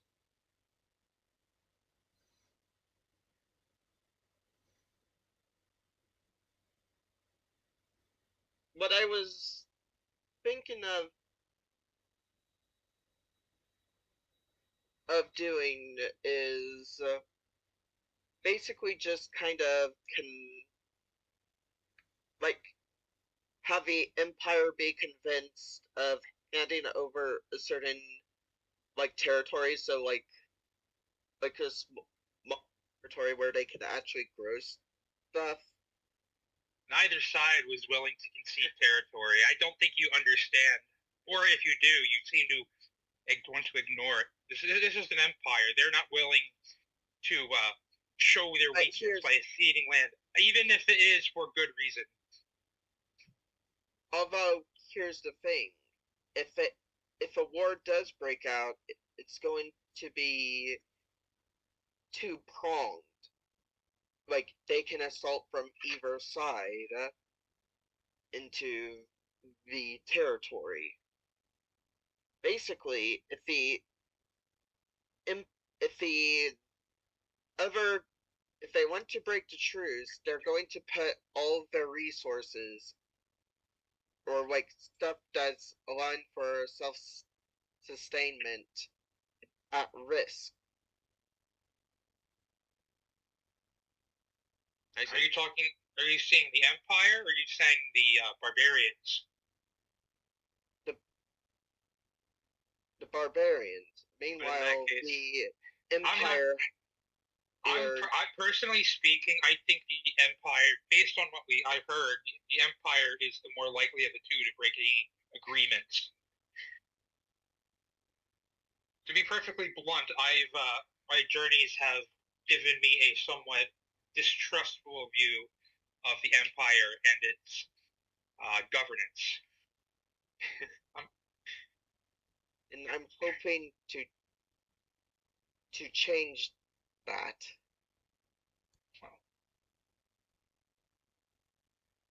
That's the reason why I'm going for this peace brokering deal.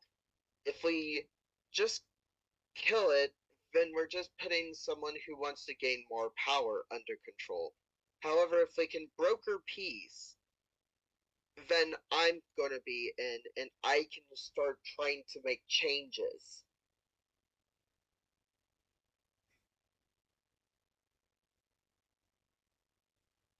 What say you, Usopp? What's your thoughts on the matter? Sorry, I just got back. I had to run to the restroom. Here's my big thing. Is that I doubt the Empire is going to deal with such a small incursion with a soft hand. It's already in Mass's armies. It's already the wheels are in motion. Okay.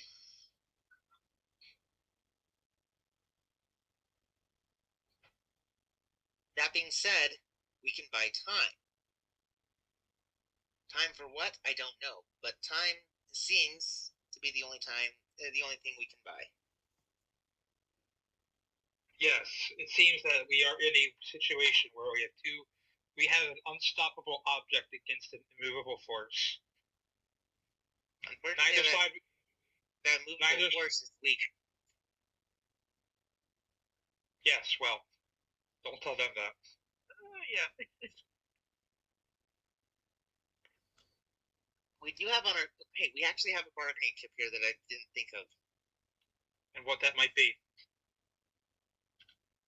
We don't slay the dragon. Huh. Very Now, okay. Hear me out. Hear me out. I'm listening. To pass through, we make a deal with the dragon. Anyone who passes through must pay 50 gold. Now, that seems like a little, and it's going to take some convincing on the dragon's part. But if that being said, let's just do it. Any caravan up to 10 people. You're moving past 10 people, 50 more gold. That way, there's a deterrent between anyone who wants to take a large caravan to either side. I think you underestimate how much we can trust the dragon. If we didn't know any better, we used to say that we could keep him at his word. For all the dragon knows, we're coming back with lots of riches and spoils for him. But if we show up asking for a toll, he'll just eat us and annihilate whoever crosses the paths. That's right. That's just throwing ideas out there. It's a noble idea. You misunderstand my words. It's a noble idea, but unfortunately, a dragon like that is not one that can be taken at face value. Especially one that is looking to seek its treasure hoard. It's too young to actually trust. I think you're right. Again, I don't like that I feel this way, but that's what my gut is telling me. The question now becomes: I made a deal that I would kill it. Well, yeah. So now we're in a bigger pickle. It seems that no matter what happens, this dragon needs to die. Whether it is by our hands or by others' hands, the dragon must be removed. The question now we have in front of us is, do we want to try to sell this piece, or do we betray one side or the other in an attempt to bring an end to the war before it starts? I'm putting all my eggs in one basket. I will do my diligent duty and ask the guidance of the gods above. Very well. I believe the moon's just starting to creep over the horizon. I look up and I will ask for my divine guidance as well. Okay. However, when it comes to the issues of political subterfuge and deception, I don't think my god will have nearly as much experience as yours. It's unfortunate that Selûne does deal within the hearts of all man and can see through the wicked ways of both sides.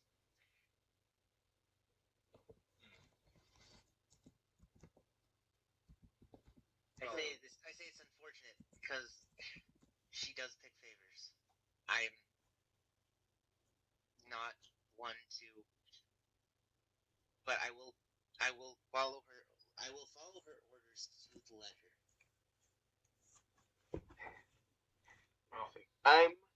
What shall we tell the rest of the? Who did anyone stay? Are we still technically in town, or are we on our way back? You're still in town. This is like the night where they offered to let you sleep there. Well, either way, we still need to figure out who stays, if anybody. I will stay. At this, Himilko, who's still sitting around, says, I can stay with some of my men. You would be willing to stay potentially face annihilation at the hands of your enemy. Well, better stay here than be out there with the dragon. And I anyway, applaud your bravery and your courage. That being said, all of you would be much better capable of facing off against any threats that are out there than we are. well, I will can't say I disagree with that. I will stay as well. Not only for this is gonna hurt. It might hurt the party's overall firepower, but it will give us the chance to escape should things turn wrong. And I am looking for as little casualties as possible. I understand. That is also why I'm trying to broker peace. Right. I That understand being your said- motivation. That being said, if my god says something different, I'm sorry, but I will follow her message. Well, I suppose for now we should get some sleep. Tensions have been running high, and I think having a fresh mind on the matter will help our cause more than if we sit here and continue to, Brood over the topic. You're correct. yes. I will prepare my ceremony. If I may, Lloyd, may I have my bracelet back?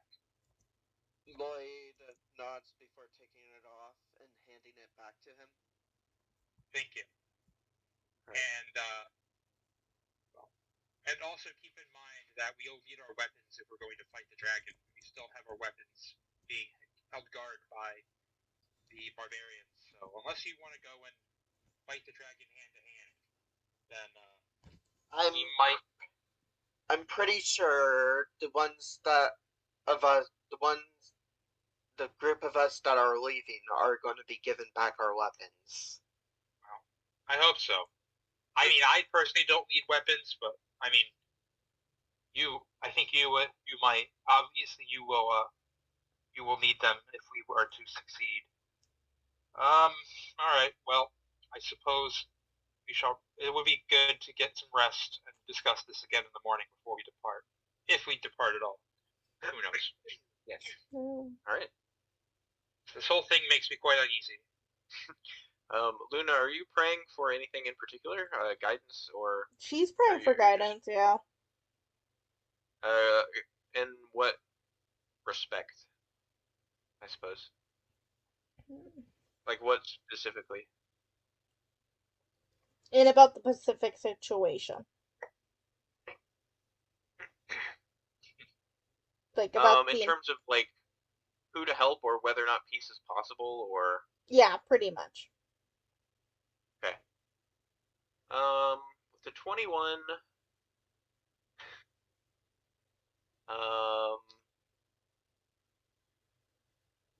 I'll say that you get a sign which you recognize as essentially the gods saying that there is a choice, that you could walk multiple paths. This is sort of like a fork in the road, so to speak. And it's possible to go both ways. It is possible to achieve peace, but you could also choose the other path. Both are possible. Okay. Greenspell, so you try and connect with nature here, but you're sort of struggling because, well, it's just a lot more arid and dry than you're used to. You try and find a nice little grove to settle down in, but all you can find is like a single tree and some grass, and it's just hard for you to connect to your gods here. Yeah. All right, Usopp, you're gonna pray as well.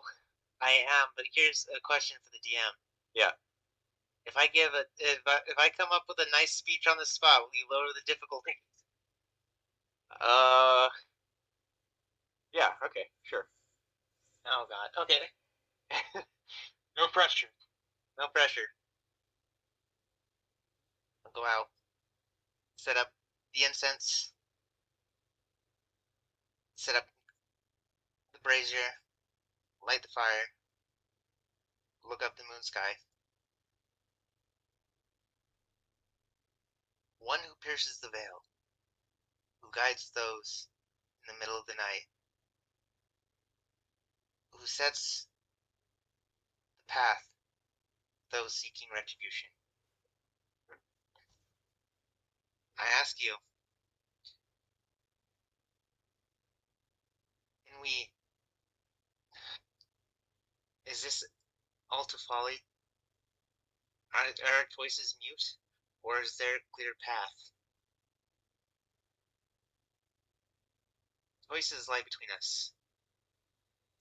Help the barbarians achieve peace for as long as they can, or destroy them outright, putting hundreds of your children to death. I ask simply guidance on which answer is correct. And then I'll roll religion. Okay. 19. Okay. Let's see.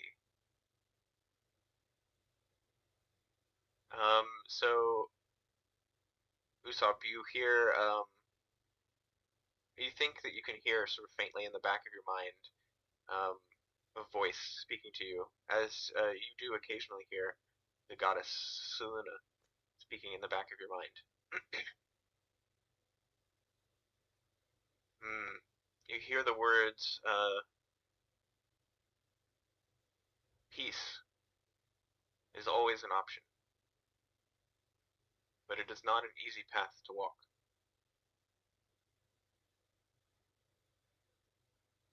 There are those who will deceive you on both sides. Not everyone has been honest with you. And that's all you hear. Yep, sounds good.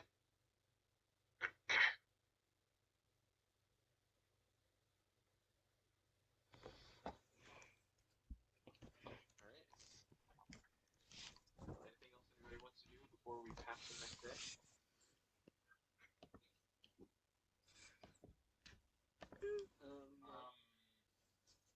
No. Alright. Can I take a restroom break first? Yeah, sure. It's 10 o'clock, so yeah.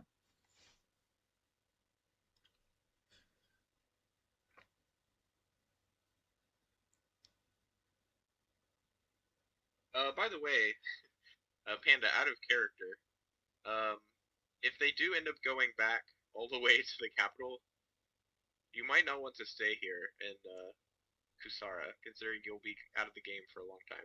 I know, but in character, that's what I would do. I understand. I understand. But, Backup character? I don't have one. You could Oh, make I mean- one. I have one. I have one. we'll just say that you also got a message from Seluna that says, walk the path with your friends. Nope, I have to follow that. Yep, nope. Yeah, Don't abandon them. There you go. yep, yeah. You put that in. I have to follow. Good. Okay. Question for Usopp, for Panda. How do you feel about the wings conversation about Luna getting her wings? Oh, I think that was amazing. Okay, I'm back. Alright. Yeah, no, I'm so excited for you, like, to have wings. That's so cool. I know I'm making up dragon lore on the spot, but She's gonna become an evil dragon. oh, come on! It is in your nature. Oh, their nature, I should say. Well, I think she's the metallic dragon, right? She's a gold I dragon. thought all. Well, I guess Greensfell probably wouldn't know this, but you're a golden dragon, aren't you? Yes. Yeah, I thought so. Yeah. So Well, it's dragons not, are more lawful, aren't they? yeah, they're lawful good generally. Oh, okay.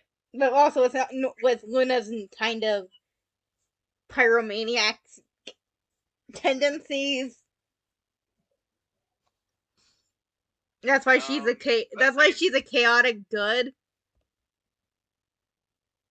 I think I can double check. I'm pretty sure golden dragons. They might be just neutral good. I don't really remember, but let's see, adult golden dragon. There's also copper, bronze. Yeah, the metallic dragons are generally good, and the chromatic dragons are generally evil. Yeah.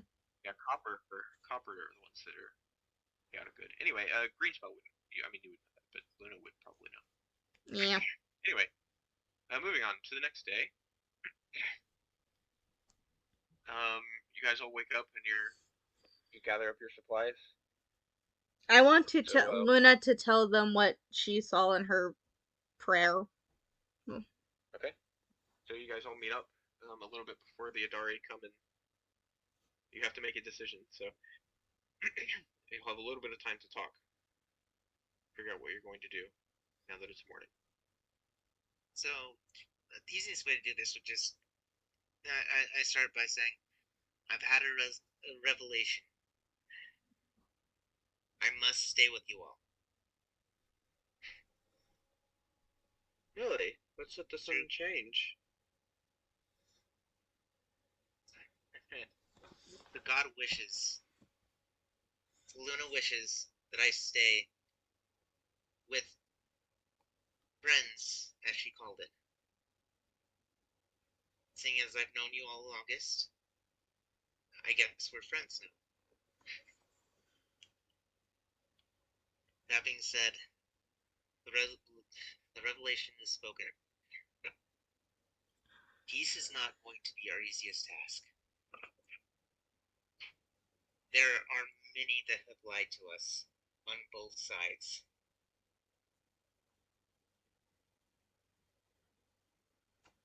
That is all I am allowed to divulge. On both sides. Well, at least with one side it's much more narrow, but on the Empire side, I can heartily. There's so many there that it'll be hard to narrow down.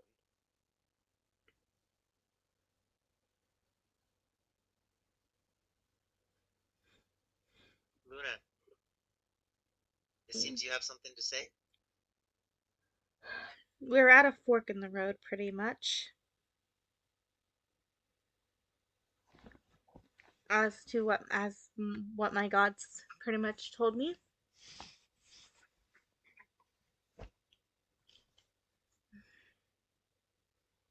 It did pretty All I much. got was God's answering machine. I also kind of think that for Luna, that it kind of helped that she's actually closer to the Dragonlands with her gods.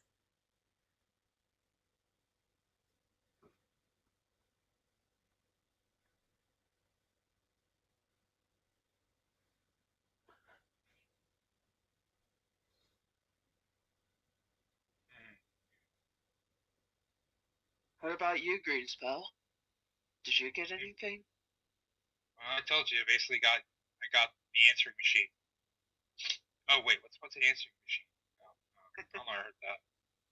Something in I wasn't really able to get a clear connection with my god. So Let me see. all I can offer is my personal opinion on this issue.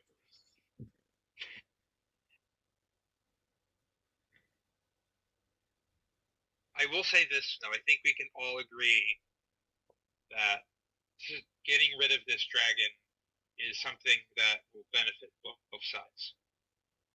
Yes. I think then that would be our wisest course of action to do.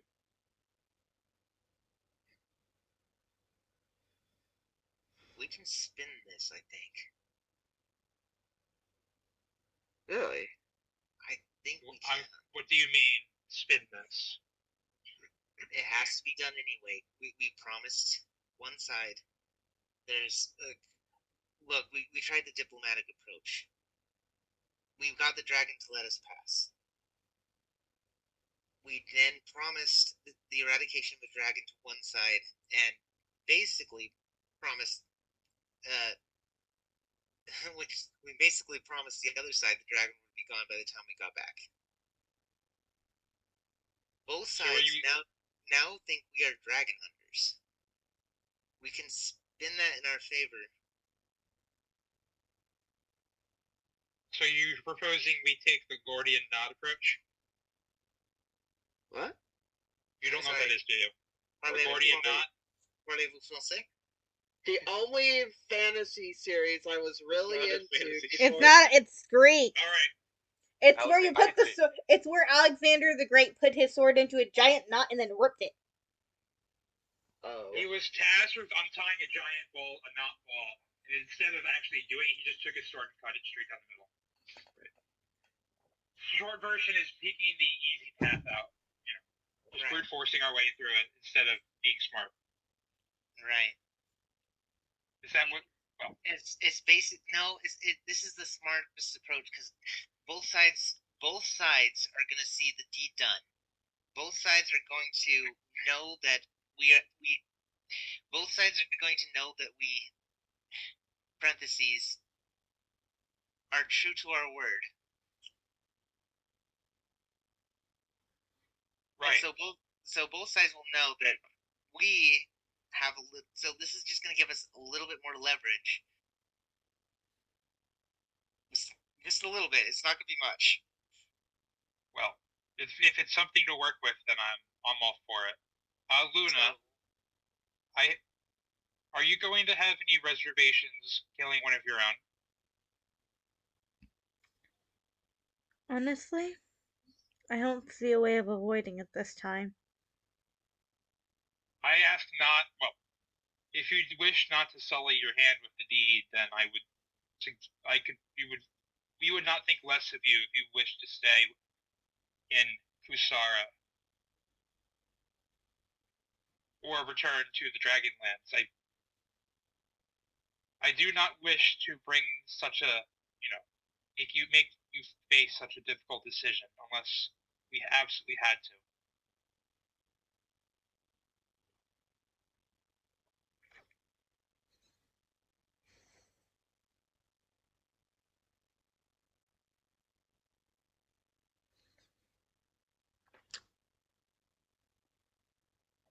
I hate to interject here.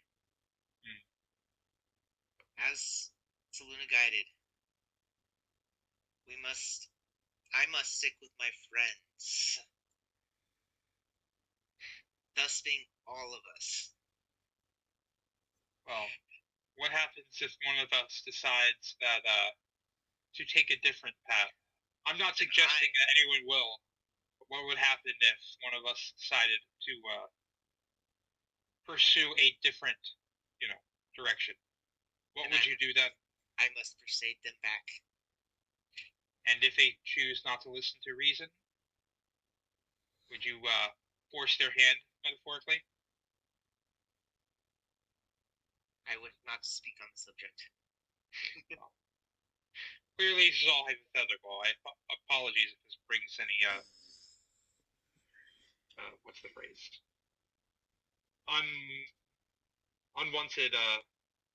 Unwanted feelings. Trust me, I would like very much as well for us to stay together, but I understand the nature of this, dilemma is a difficult one for Luna, given that we would basically be killing one of her own kind. Of course. And that's not something we can lightly overlook. Yes, well, that's something. Yes, especially. I mean, well, that's why I suggested to Luna if she doesn't want to be a part of killing this dragon, then we will not think less of her for doing so.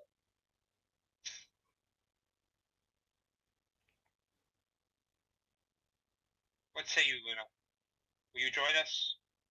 Or would you like to sit this one out and preserve your, keep your hands clean, metaphorically speaking? Okay, out of character. I'm actually really trying to decide what Luna would do right now. Here, I will make a suggestion out of character here. If you want to decide to, Luna have to sit this one out, I'm sure it wouldn't be a problem. You could take control of a backup character that you could use during the fight. You could spin it and say it's one of the. You could spin it and say, oh, it's one of the guards from the barbarian camp or something. To say if your character wants to take the moral high road, but still play with us. Yeah. Actually, Mara, Yes. I have an idea. You know that character that you were suggesting at one point that was part of Lloyd's backstory? Yes. This could be a perfect opportunity to introduce her. 1 second. Let me look at her character sheet real quick. Because you were suggesting of her being part of the story at one point, and it would make sense that if Luna was to go back, you would just use her instead, and you weren't planning to incorporate her into the story anyway, so it would make sense at this moment. Let me look at her. I need to see if I need to level her up. All I'm suggesting is that it gives you an opportunity to have your cake and metaphorically eat it too. Yeah, and basically we'll just have Luna sit out like half a day's walk outside of the dragon's lair, and then we'll come back and get you. I am checking shit. Don't. Well, I guess the short. Silas, would you think that would be a fair arrangement? Yeah, I mean, if you want to play as another character during that encounter, that's fine by me. I would say that like the dragon is like Luna can feel about it however she wants, but ultimately, I mean, she would definitely know that chromatic dragons are evil. Yeah. So, I mean, like even if it is one of your kind, yeah, she knows it's evil. But I'm going to actually play as Luna for this because, well, yes, you wouldn't want to do it. She knows pretty much. It's one of those. She has to. Yeah. And also, I kind of have Moonbeam a little bit higher. I have Moonbeam at level 6 Draconic Bloodline Sorceress and a level 4 Warlock. So. Okay. It's a little high level. Okay. It's a little high. Alright, well, that's fine. Well, considering she's just a one-time, like, she isn't going to be used as much as Luna, but she's right. Like it's still that high level would kind of. It would just break the encounter because it's balanced to be on the level that you are. All right. Although to be fair, we are losing Green Spell. What? Yeah, you are. Yeah, we just decided to kick you off into the dirt. They're turning you into a horse permanently. You choose to do. Wait, did I miss something? You guys joking? I can't tell. Wait, hold on. I'm joking. Hold on, no. Oh yeah, his phone. Make a wisdom save. Wisdom save. Yeah. Like spell DC save. I don't know what it is. What? Is it 14? 14 save. 23. Nice try. Apparently not turning you into a bunny rabbit again, or another bunny rabbit. I'm gonna save it for the last second. Be like, nope, you're a bunny. I just kidnapped him. All right. So you're leaving Himilco and his buddies here in Kusara. Okay. Green Spell. Wait, I'm staying. No, I'm not staying. You can't leave anyone behind. We can't leave anyone behind. Nobody was planning on sol- staying behind. The soldiers were offered to I take. thought someone was at some point. I was. Yeah, and then the Saluna spoke to him and said that it was okay, he could go. No, Selena specifically said, "Stay with your friends." That is true. So yeah, Saluna commanded him to leave. So there you go. So Himilko and his group will stay here, and then the Adari. You know, I'm gonna do something. Can I interact with the Himilco real quick? Yeah, sure. Okay. So you Okay. walk up to him as you're about to depart, or just in the morning? About to depart. Okay.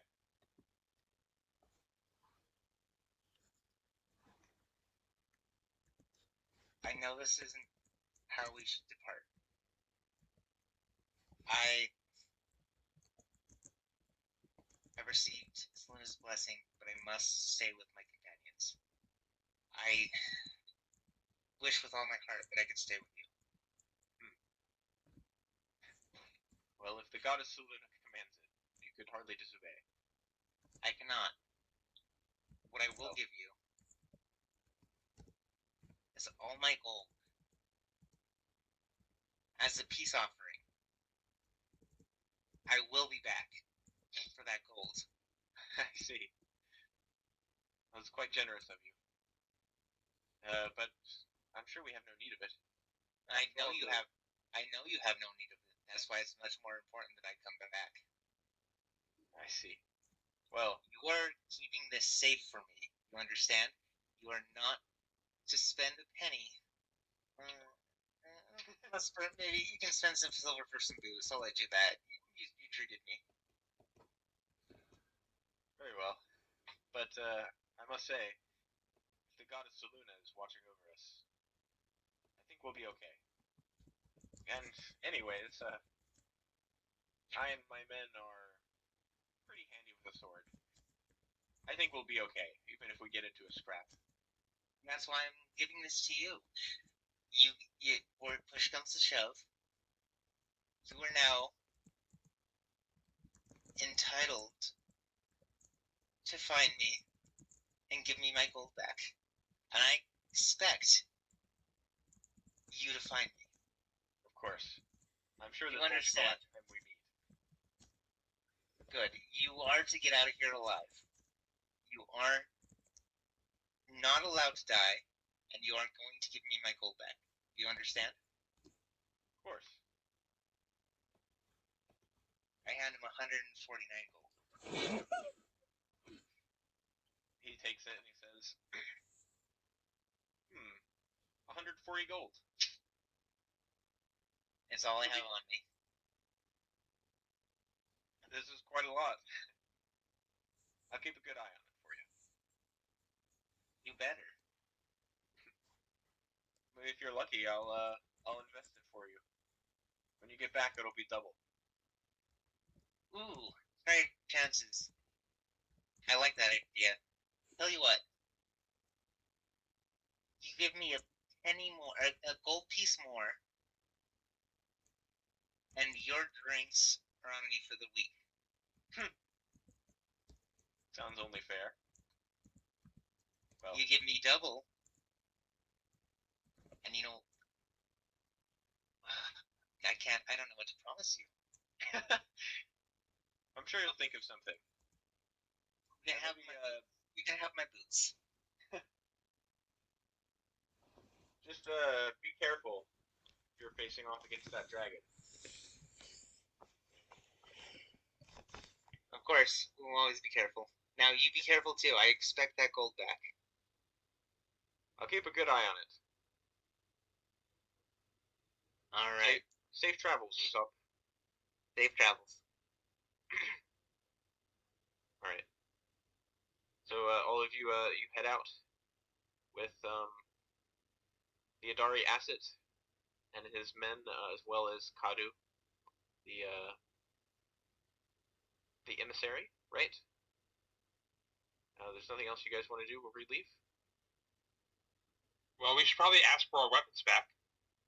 They're still laying in a pile at the Yeah, I should probably get that. as you leave the city, they sort of gesture for you to take your weapons, and they allow you to. Lloyd, Don your weapons as you leave. All right. So you're headed Lloyd back to just Delos? checks his weapons just to make sure that they weren't tampered with, just because he is very picky on what condition his weapons are in. Make an investigation check.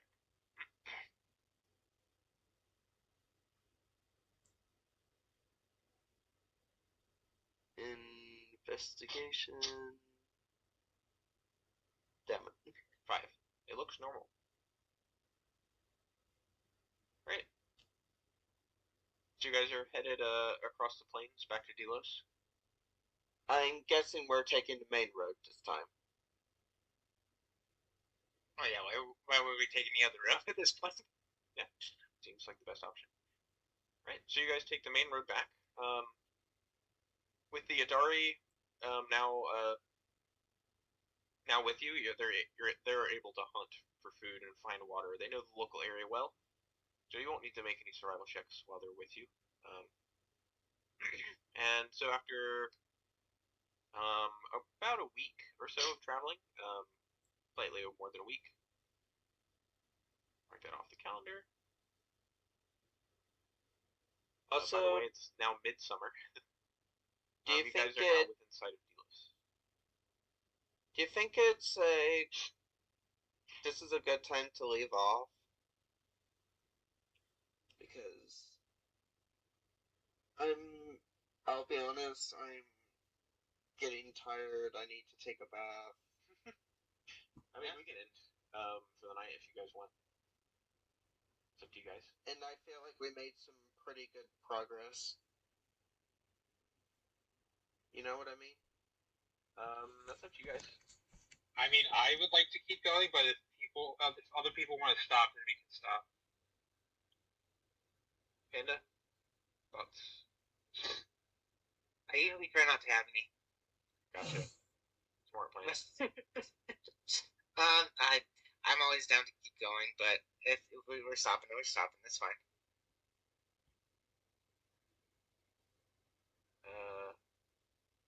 Mara? I'm fine with either or. Okay. Well,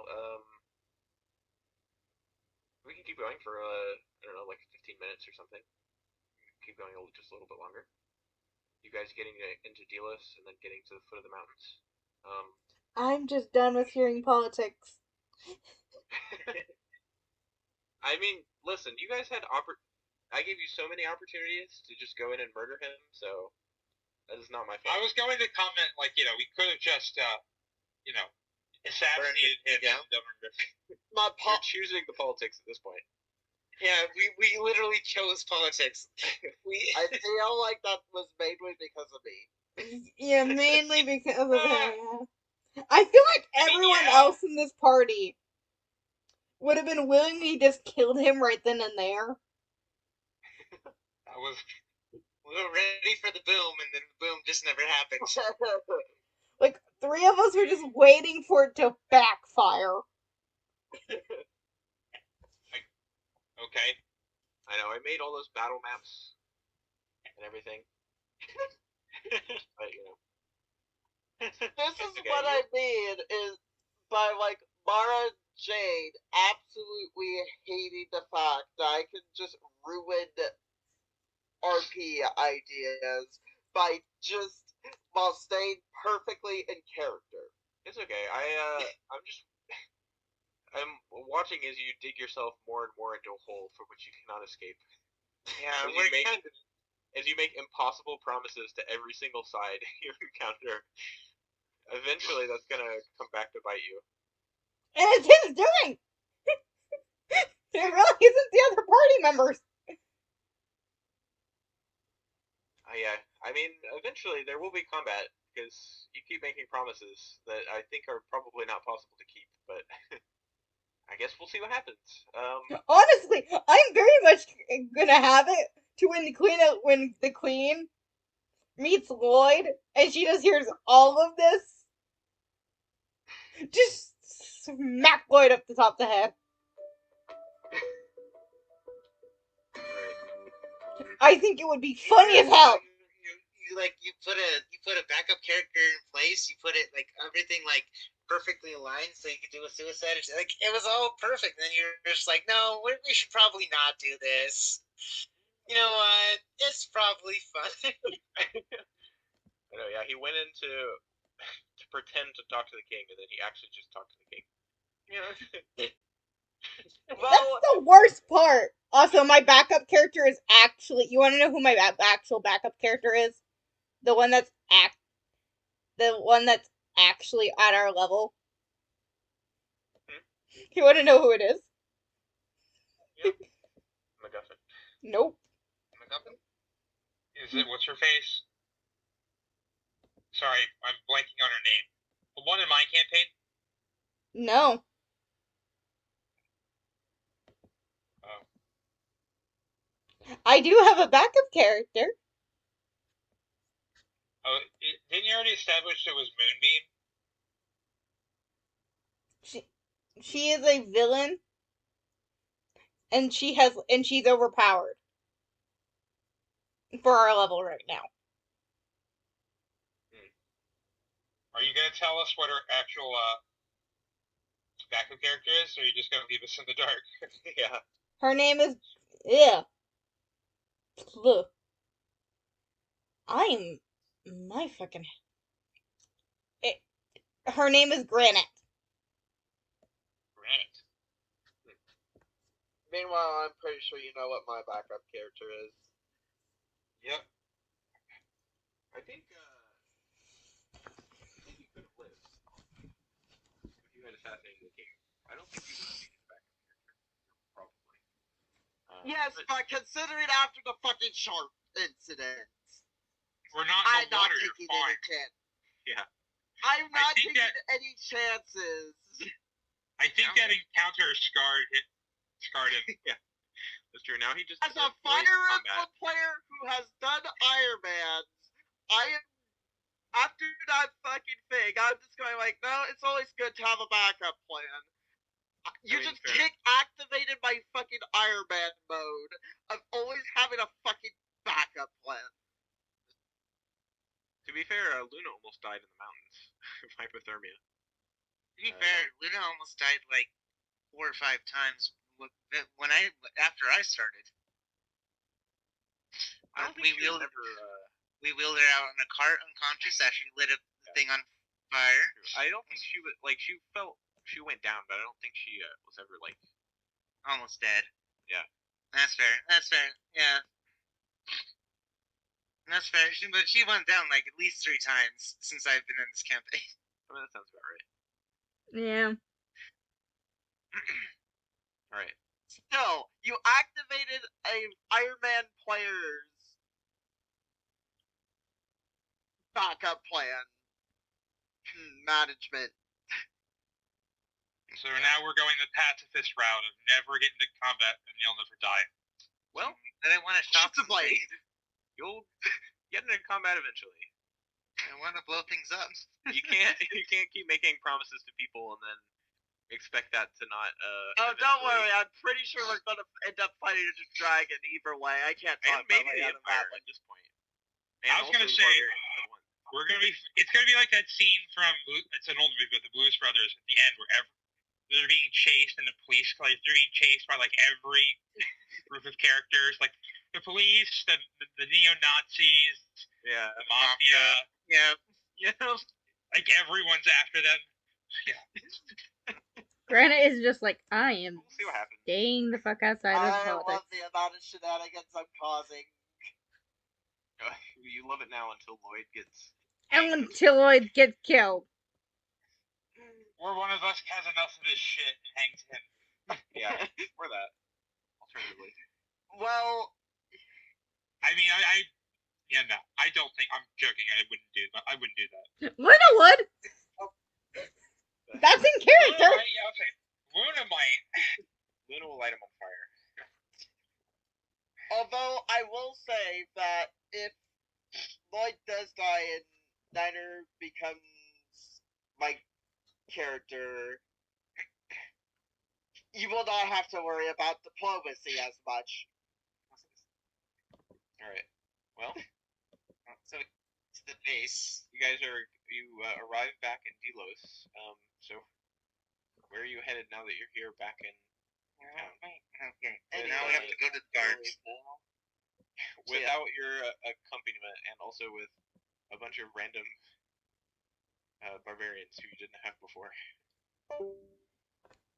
Who? Yep, he's gone. He did say he was gonna get off. Yep. That's okay. Yeah, We'll maybe we should just call it a day because he's the brains of this whole operation. Yeah, he's gonna have to try and talk us out of this because this pickle that he put us in. Yeah, let him cook. Lynn is kind of just like. Lynn is gonna word it later in the campaign. She's going. Good use to have that fidget spinner I gave her. Yeah. He's just like, Well, are we done yet? He'll get eaten by the dragon next session. Don't worry.